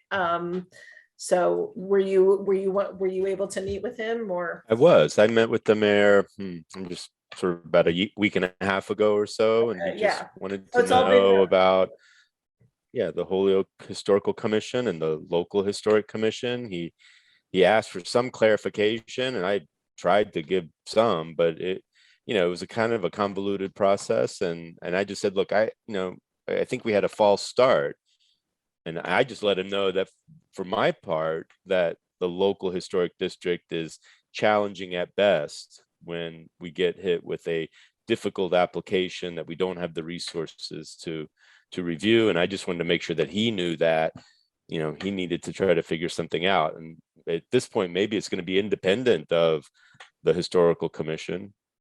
But I tried to champion, I didn't talk much about the CPA because I was on, on that as well, but I was just trying to champion both causes and say that, that to have a robust, a city full of historic presence, you need to have a robust, institutions to help support that. And if you don't have them, then, it's going to be more difficult. If you have them, then more architecture, more places, more things will be preserved. That was it. The mayor was just on the radio this morning talking about how great it is that the Victory Theater is being revised and how much we have to pool funding to complete the project.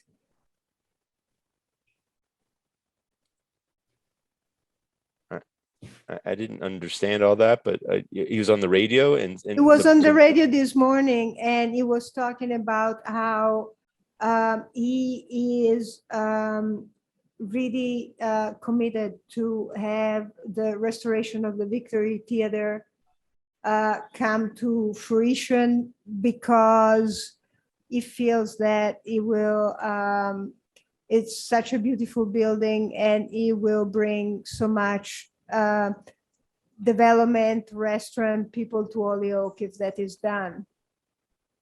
Was it just about the Victory or? Just something about the else? Victory. Really? Mhm.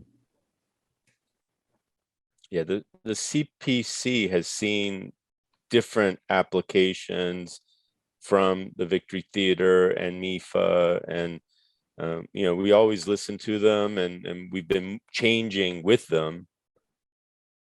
I mean, right now it's all about restoration of the war and peace tapestries that used to hang in the proscenium, like to the left and to the stage left and stage right, right in front of the audience. And, we're talking multi-million-dollar projects that, to try to keep that project moving along. And that right now, I think they're just going to restore one of these panels and find some place to put it where people can see it and then get excited about the project.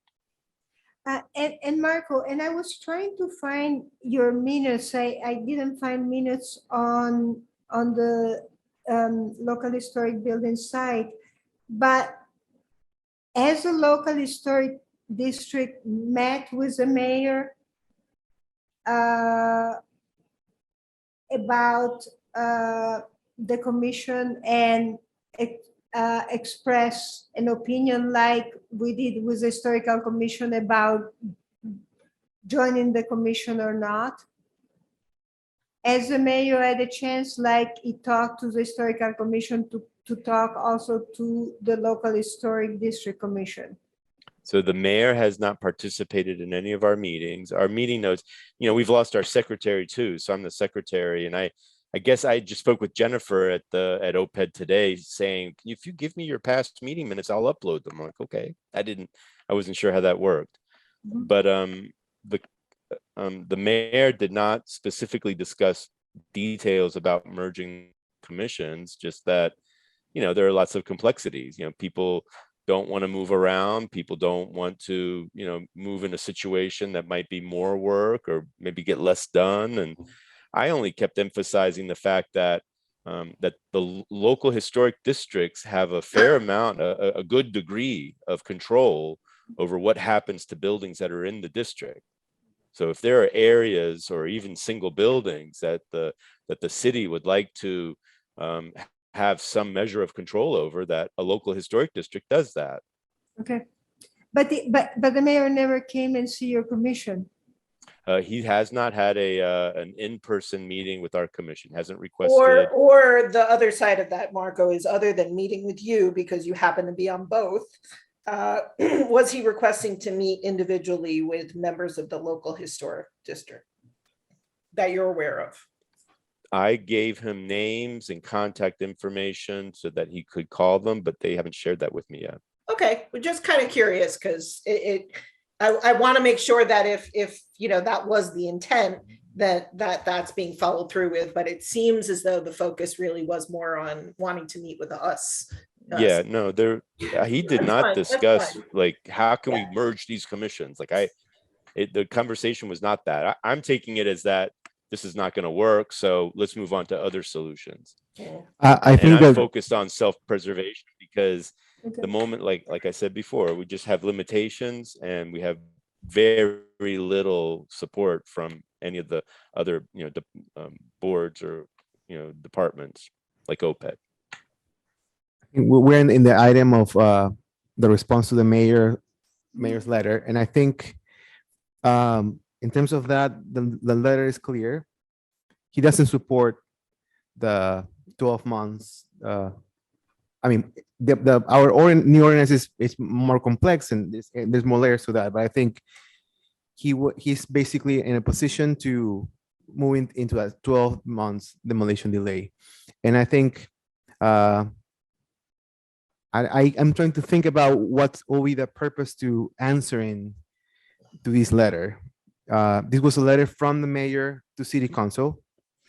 I think probably the more efficient thing to do is just to write a letter to city council in support of that particular issue. I don't think I don't see a change in terms of like the opinion or the direction of that first letter.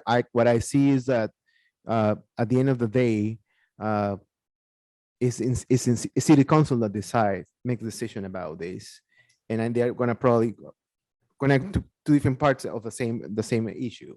But the mayor can still veto it. Sorry. The mayor can still veto it. Sure, but I think in this case, our work is try to persuade for all in another way, in the kind of in the following months around the issue that he doesn't want to incorporate in the. He doesn't want clearly. There's an open letter to city council. He doesn't want the demo delay to be beyond 6 months. So that's the work of us to keep negotiating and opening that because we are the advisor committee for both the council and the mayor around historical preservation. So I think, yeah, I was very adamant to respond to the letter like during the last meeting, but I think, you know, what is actually our plan around the pushing the new ordinance, I think, and then we can incorporate different, more strategic actions around that. Well, you know, I also think that the mayor has just been mayor for 6 months. I personally feel uncomfortable like analyzing the administration because I think our focus is like on like in particular in this point is about the response of how can we, if we respond to the letter or we find another way to persuade, in this case, the mayor to take another action around this. I don't want to go beyond. It's not that I disagree with him publicly, and I disagree with him during the last meeting. I still disagree with him about this matter, but I think we should just move forward around our own like agenda. And I don't feel. This is my personal, of course, view. I don't feel comfortable like over analyzing something that it's not now our preview. I agree with him, but Chris has been holding up his hand for a while now, so. I think I'm looking at it with the mayor with the letter and then after the fact meeting with him. So maybe I understand what Louis is saying, but maybe not even retracting the letter, but maybe inviting him again. And I think we all brought some knowledge of the historical commission to him that he maybe didn't have at one point. And maybe just another presentation at a meeting. And again, not saying start all over with this, but maybe just presenting it again and then be done with it. Okay, so we no longer deal with the letter, but as chair, I'll invite him to a meeting and email him, invite him to a meeting and say, it's very important that you come meet with us, see what we do. Is that what we're very well? So I presented on May 24th in front of Ordinance Committee. I don't know if you got a chance to watch the video. Who did? If I can get some feedback. Again, I want to be effective. I will be presenting again on the 28th. One thing that I would like to, basically, it was very interesting. The question that came to me, which I think, as I think back, it's very important, is the first is, so, and it's the fear of the council is like, what is historic? So are you saying, how do you evaluate that something is historic? and that cannot be turned down. And so, I brought back the historical assessment form. I talked about what we did for 195 Appleton, the process, and that it's a scholarly and well thought out process. The other question was, it's interesting because it always goes back to, I was asked, is it going to stop business? And my answer is no, either you choose this plan or not, there's going to be business. The question is, what kind of business do you want in town? And, and I said, if you look at the price of a pile of bricks, of recycled bricks at Home Depot, it's good money, it's good business. So what it's the idea that if we restore a building, we will stop business.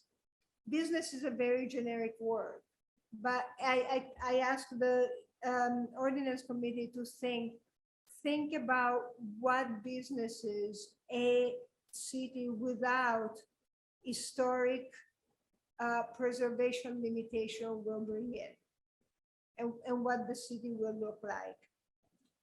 And then, so partially, but that, and then one other thing, and these are all the rhetoric that has stopped very much the historical commission from being efficient and has stopped preservation. If we start applying preservation rule, we'll lose business. Historical commissioners will call anything historic. And the third one that came up is, well, you stop if you put a demolition delay on a building, then are you going to write the request of proposal, and are you going to find the buyer? And to which I respond, this is not our job. And again, it's look at what happened with Lynch. There was a very inadequate request for proposal. And it wasn't advertised enough. So partially at the next meeting, I'm thinking that I should focus, and I'll try to write a well-documented response. But one of the things is we're giving the city a tool that will help if there is a proper plan, that will help if the if OPED and planning department and the administration really work to send out very good, requests for proposal for building to be developed. And now we have precedents with the Alpaca Mill, or with building like Cubic and Gateway City Art that were developed by private people. But one of the things I've been saying, we need to attract developers that know how to do it, know how to get national grant, federal grant, and do it that way. So I think that would be a really important part. As you know, as some of you remind me, I am the voice of the commission.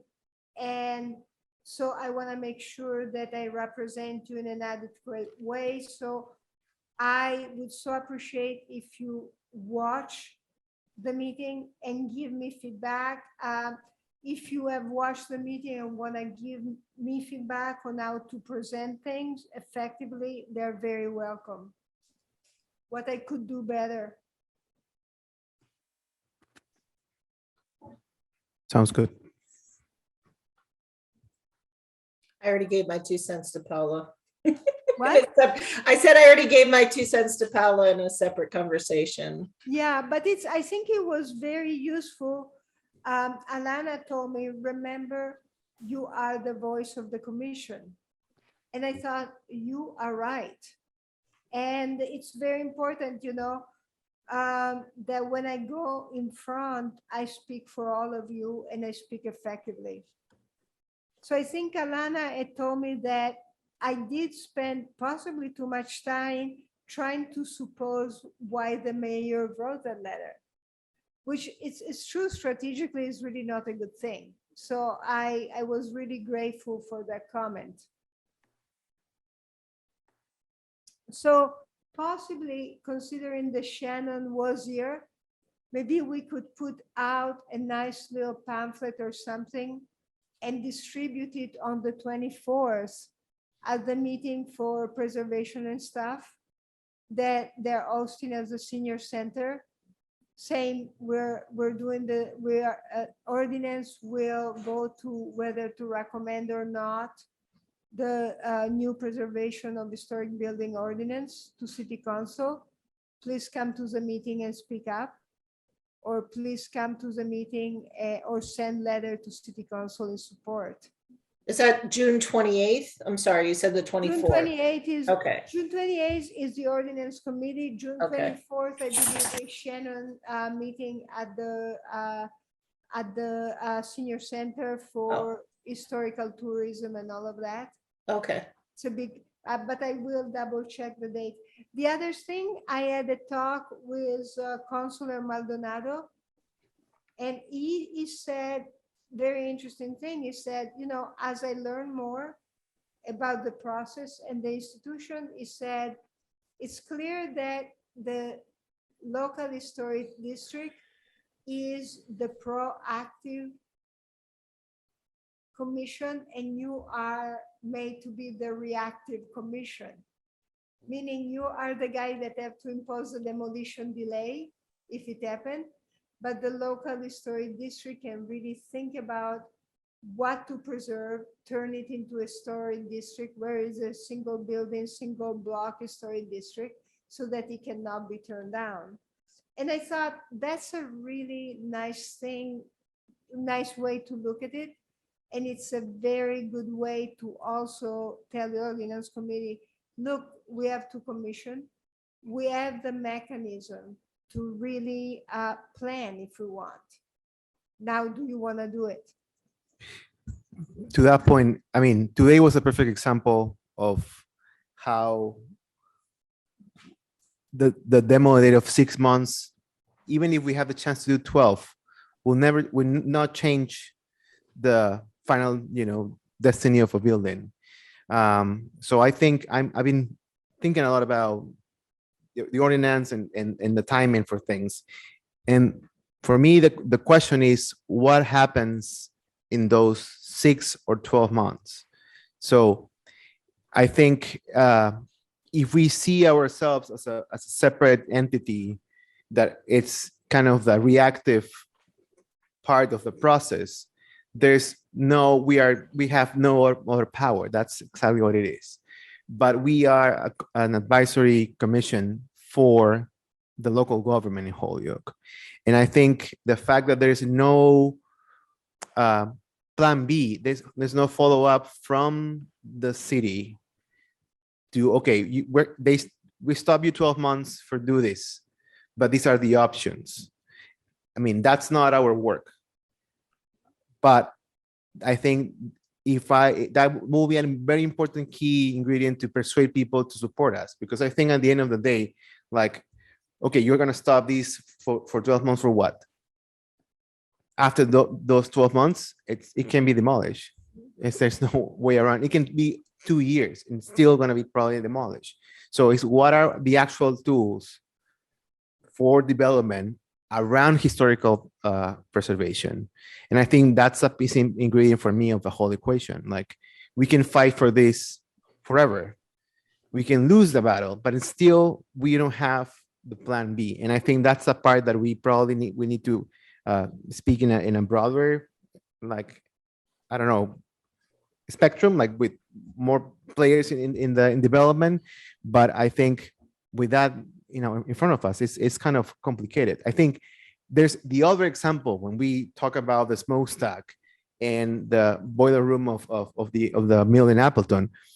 That was a situation where we basically chose to let go certain buildings as a leverage to preserve both the smokestack and the boiler room. And I think that was a very unique situation that's not going to happen all the time.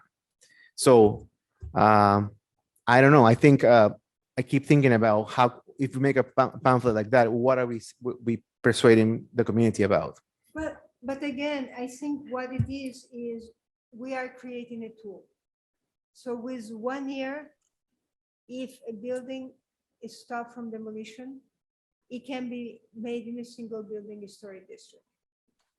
Now, and then it cannot be demolished. But then the question goes to the city. Do you have the energy, the will, and the proper personnel to really market this building? So it will stay as an historical building and be an asset. And do you want to go on that journey? That's an excellent point. But once again, I feel like in that particular point, we can impose all the conditions to stop something to be removed as a build if it's a build in the focus. But I think, and this is an open conversation for sure. I'm not trying to define anything clearly, but my point is that no matter what, there is always the question from the public opinion about what's going to happen with development with and I think that's how has been always the most important antagonistic figure against our purveying work. And I think it's still unclear. Like we can preserve a building for 10 years, and if that nobody takes care of them, it will fall apart. So I'm trying to make some sense around like what is the focus of our push with the ordinance, which has other facets that are super important, like and not just specifically about the demo delay, but I think it's a broader conversation that we can take for another shorter meeting.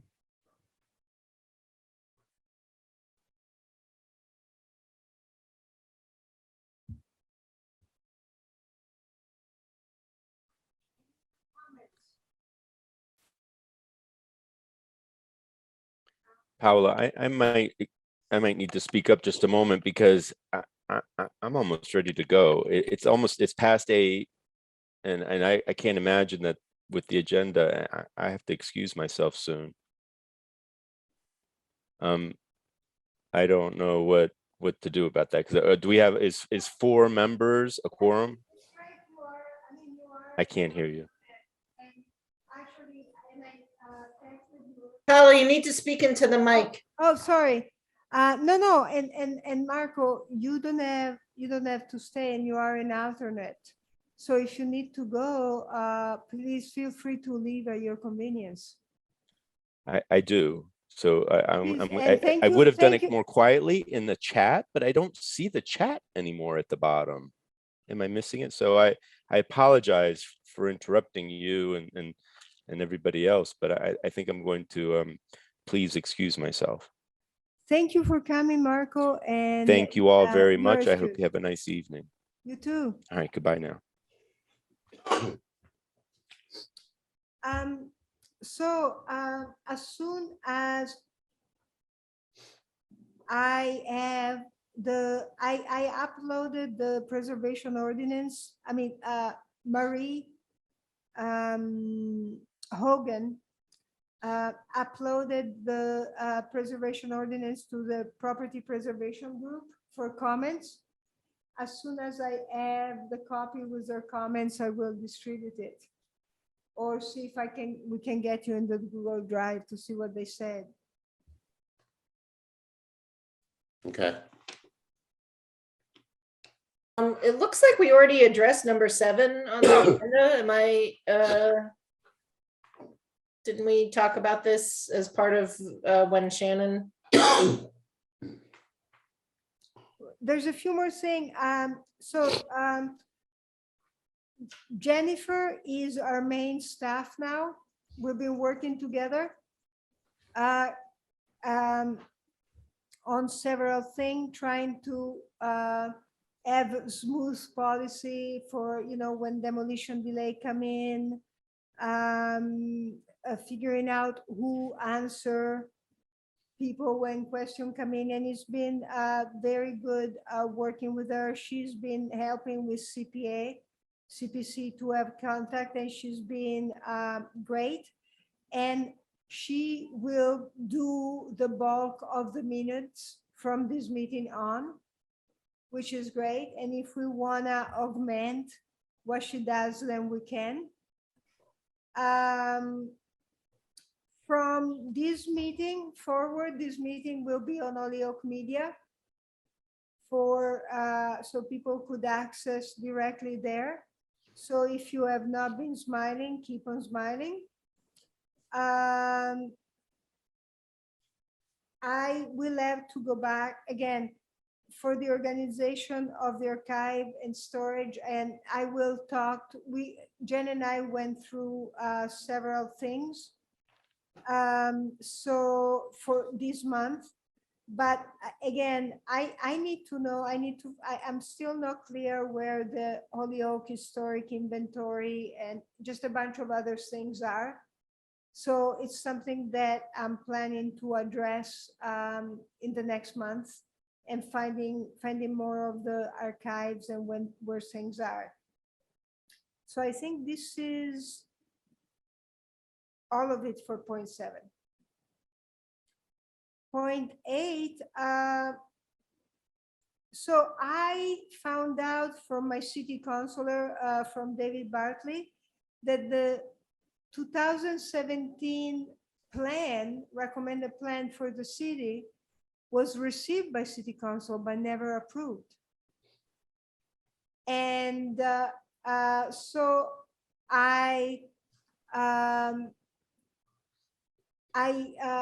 on the website, I forgot that you can see what we changed the title, not 1917 preservation plan, but 1917 proposed plan, to make sure that that has not been approved. And I also, now we have the master plan for the city up on the website. So people can actually see what the reality of the master plan is, which in the master plan, all Northampton Street is supposed to become a service area. So yeah, take a look. So partially it's important for people to know that kind of the ideal 2017 plan is not in any way approved. Was simply received by City Council.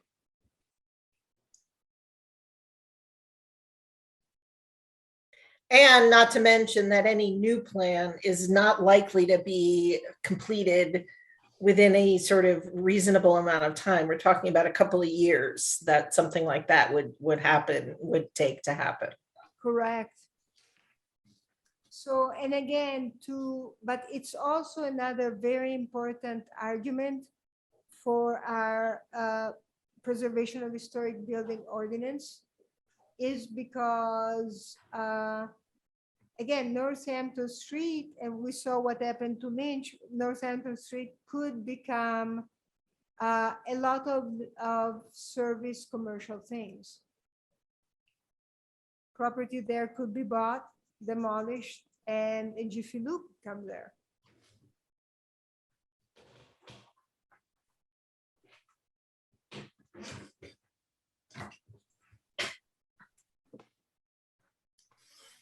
Number 9, historic plaque program. Chris. The latest I have found is a company out of Rhode Island, Healy Plaques. They start at $250 though.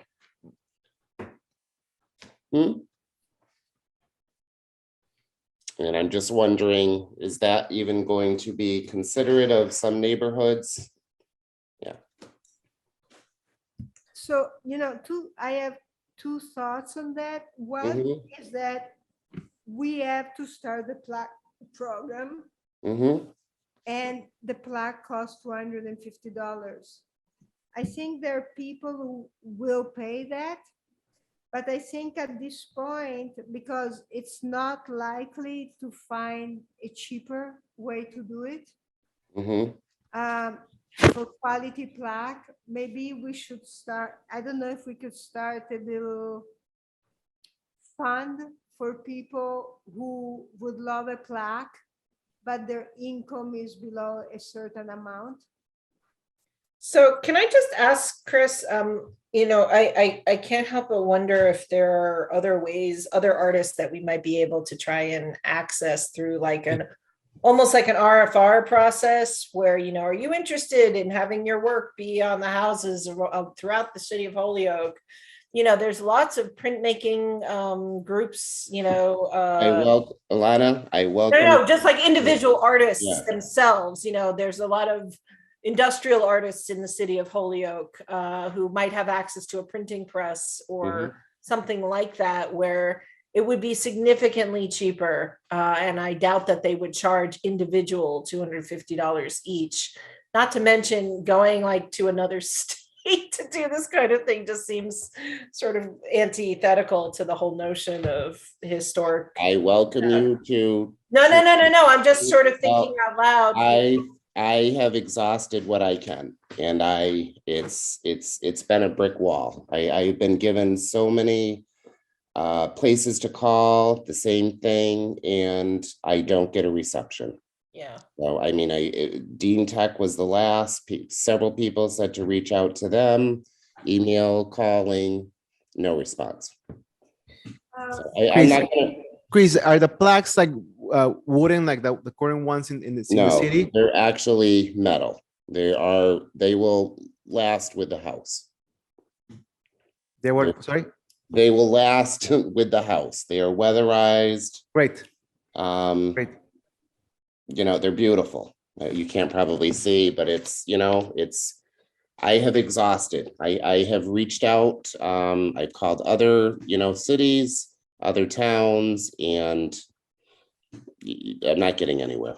So. Peter, did you want to say something? I just wanted to say that we went through this 10 years ago. Mhm. This is the exact same conversation we had with asking Dean Tech and all of that. And they were no help back then as well. I believe Bruce Mitchell at the time was running the plaque program. Yep. He had a local sign company was making them. I forget which company it was though.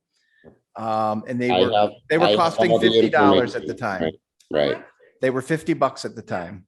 And it was how many years ago, 10? This was now around 10 years ago. I believe he was having them made out of wood at the time. They were being just printed on wood. He's no longer doing that. No. Yeah. So, my feeling is people are really asking for plaques. That's the price we have. I would like to put it on the website. It's $250. It's metal. Fill out this form and we'll get them for you. Because that's, and we'll go from there. I welcome the commission if I'm come up with a brick wall. I due diligence with this and I have not gotten anywhere. And I would love to stay local. I would love to do something within our city, but I'm not going to keep trying to reciprocate with someone that it's a one-way conversation and it goes nowhere. So this is basically the house that we have in Truro. I reached out to a member and this is where they get their plaques from. Yes, again, I would have loved to stay in the city, even in the state of Massachusetts, but I've exhausted what I can. And with the wood plaques, I'm seeing, I can actually say when we toured, the Hadley Mills, the plaques are in disrepair, they're peeling, they're falling apart. My next door neighbors is already falling apart. This will be something that will be there with the house. Is the commission willing to pick up the plaque program again and with the plaque maker that Chris has found.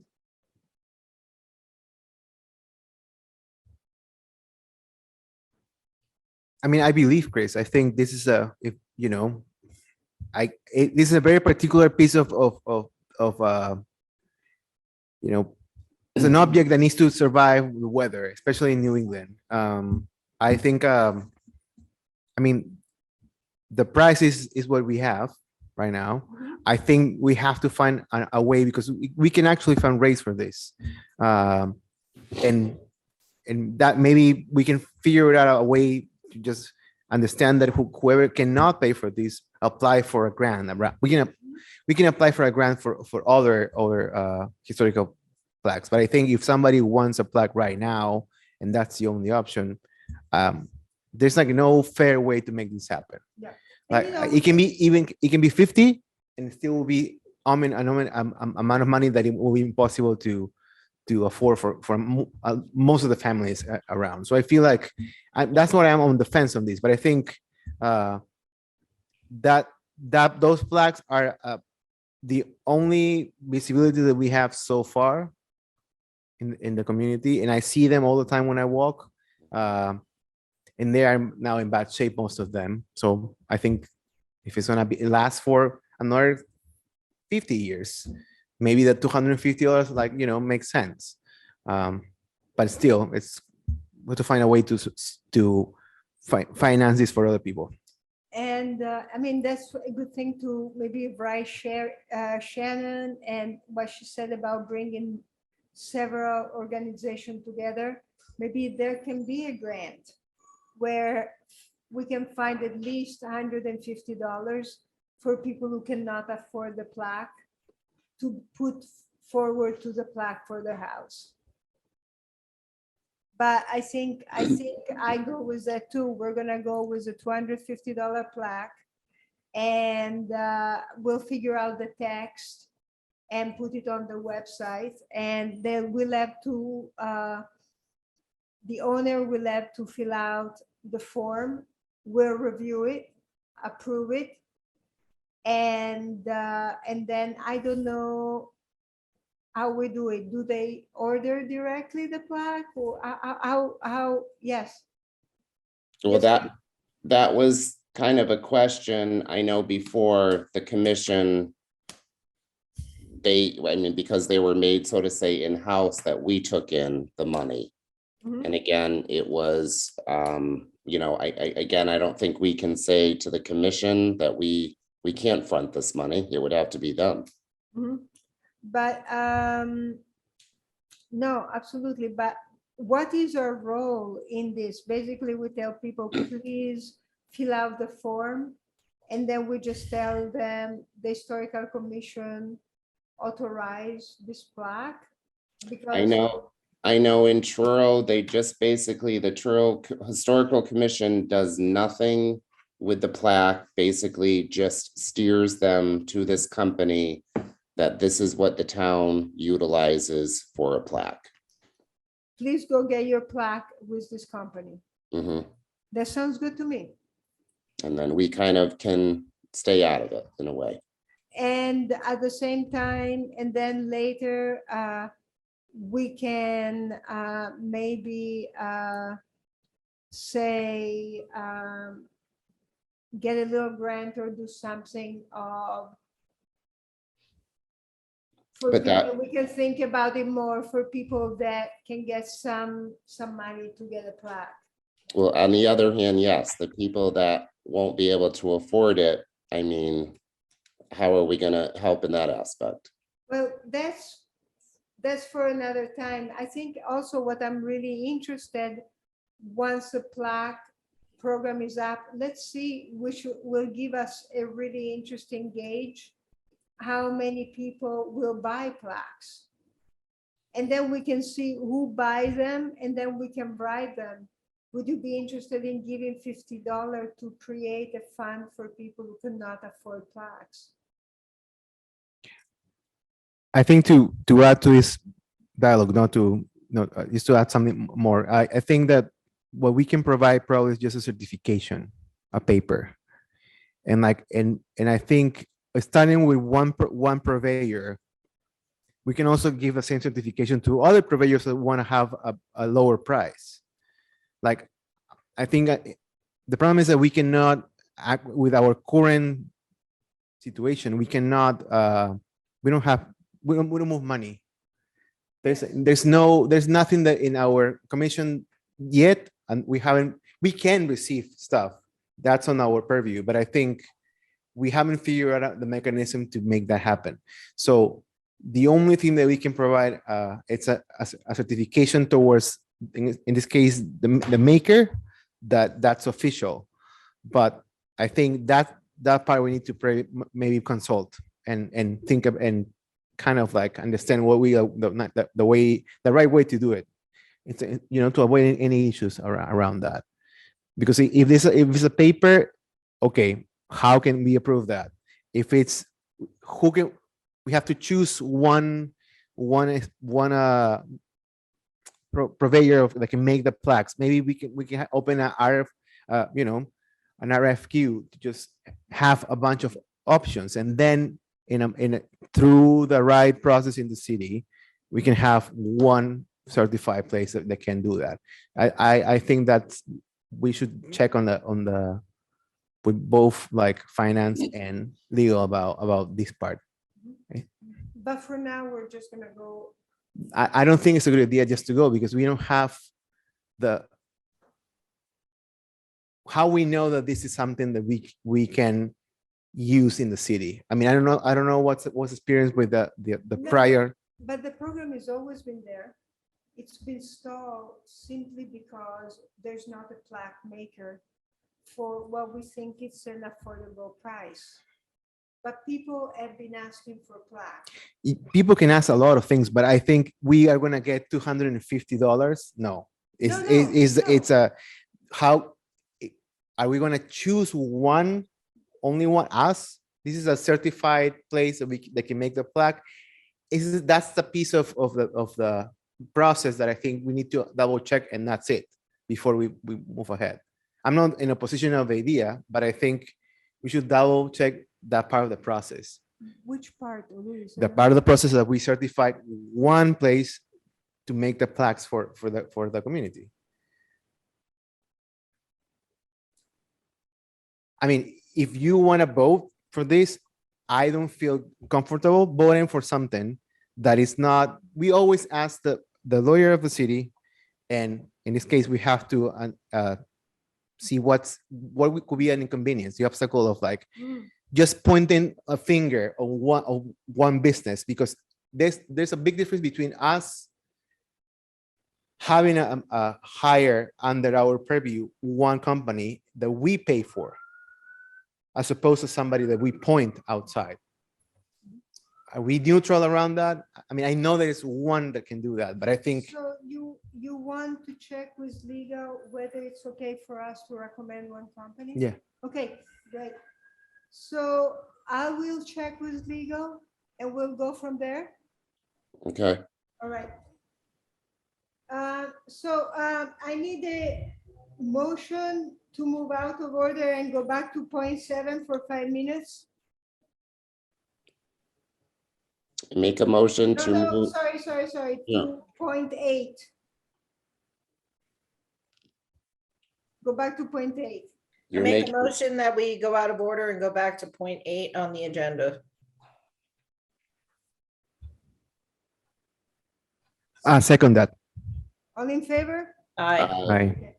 Aye. One thing I would like permission to commissioner to put on our website that the historical commission is to put a short text saying that we are looking for commissioners, for people to apply for the position of commission right now, to please let the mayor know with a formal letter that they're interested in the position. So, but I basically have it advertised on our website. isn't that already there? No, it only says that we have 3 vacant positions.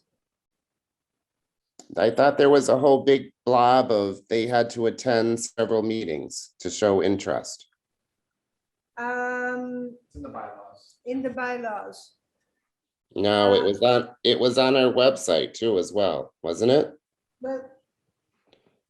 Well, so can I, at this point, we might, we have presidents with several commissioners who were appointed in the past where that did not happen. We can put on the website that we need commissioners we need prospective commissioner to start attending meeting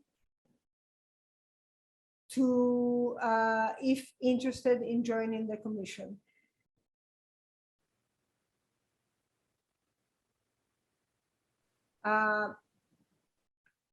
But I would like to put something on the website that shows that we are actively seeking volunteer for the commissions.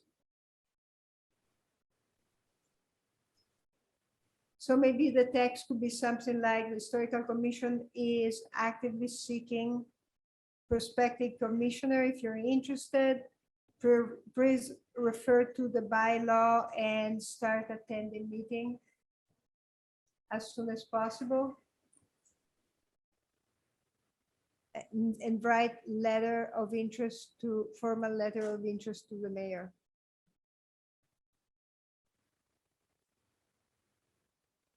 And I will review the bylaw carefully, because at this point, if we decide to follow that course, then the CPA grants will be stalled, or unless they make a provision, because as of September 1st, we will need somebody on there. So we might just make it. Yes, Chris? And we just reach out to our city council for each ward. Is that something that they could do? That's a great idea. That is a great idea. That is a better idea. So, Instead of doing the website, be more, I guess, more public and more out there about it. so basically what I would like to do then, so the website says that there are 3 vacant positions. I would also like to add there are 3 vacant positions for full commissioner and 2 vacant positions for it's not auxiliary, it's Alternate. alternate commissioners. And then I will write a letter asking and send it to each city councilor, asking to reach out to their contingent for people willing to be on the commission to start attending meeting. Mhm. Can we have a motion that I'm allowed to write this letter and send it to all ward councilor? I make a motion that Paolo write a letter specifying request for new commissioners to the Historic Commission. I second that. All in favor? Aye. Aye. Okay, so we're gonna go back, need a motion to go back to point 10. Paolo, I just need to let you know that I have to leave by 8:40. Okay, let me see then, that, there's nothing that can't wait. I just wanted to report, you have to leave at 8, what time is it? No, it's 8:28. What time do you have to leave? 8:40? Oh, okay. So we're gonna speed it up. So let's stay out of order.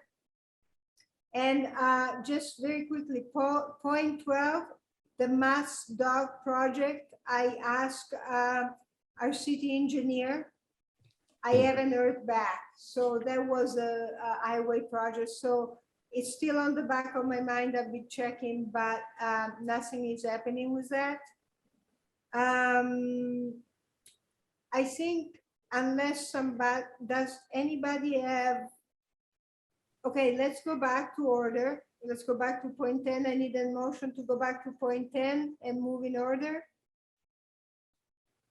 Make a Make- motion to go back to item 10 on the agenda. Second. All in favor? Aye. So since it's been a long meeting, unless somebody has something extremely important to report from other commission meeting, we can move on.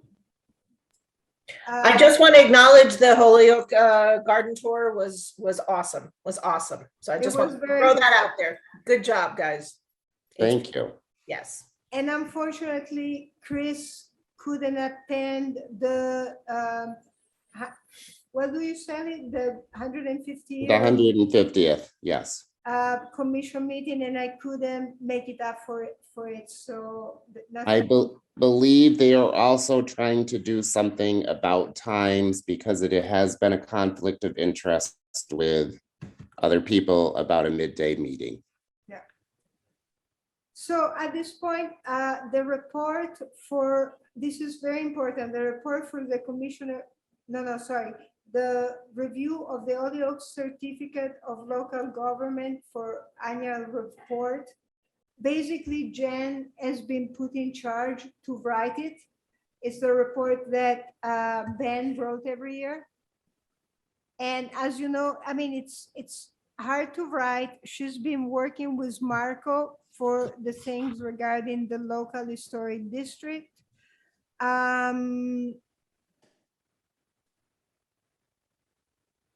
Because of the archive have been moved, she's been trying to find all the documentation to add to it. It's not, it's in its completed form today. We do really need to approve it before the end of the month. So I'm really hoping to have a very short meeting where once it's done, she can send it out and we can have it approved. And the meeting cannot be at 9 in the morning. Yes, Chris. We've never had to do this before, or has Well, this, what happened? have we? Ben did it. Okay, We approve it every year. Yes, we approve the report every year, okay, but it was done by Ben. And we always approve it during the June meeting. Now, Jen, as you know, she is new at the job and she has now the task to do this. And I mean, she has never done it before.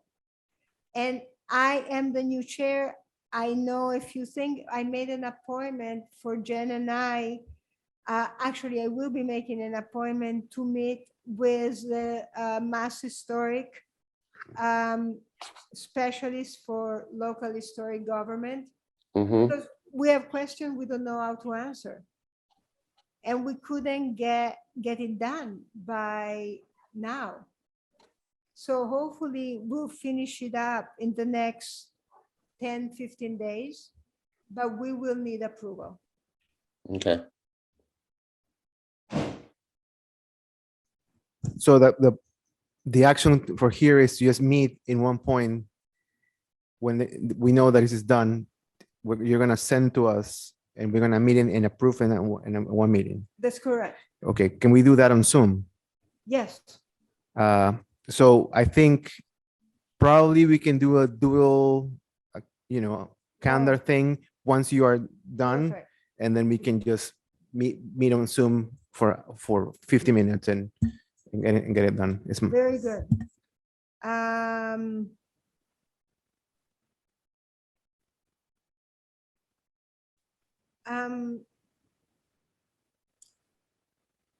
So we'll do a doodle and we'll do that.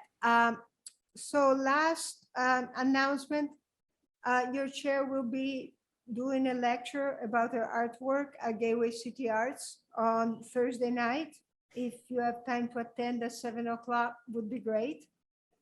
I don't have any new business. I don't have any old business. And if somebody make a motion, we can adjourn. I make a motion to adjourn. I second that. All in favor? Aye. Aye. Great work, guys. Thank you night. all. Good night. Good night.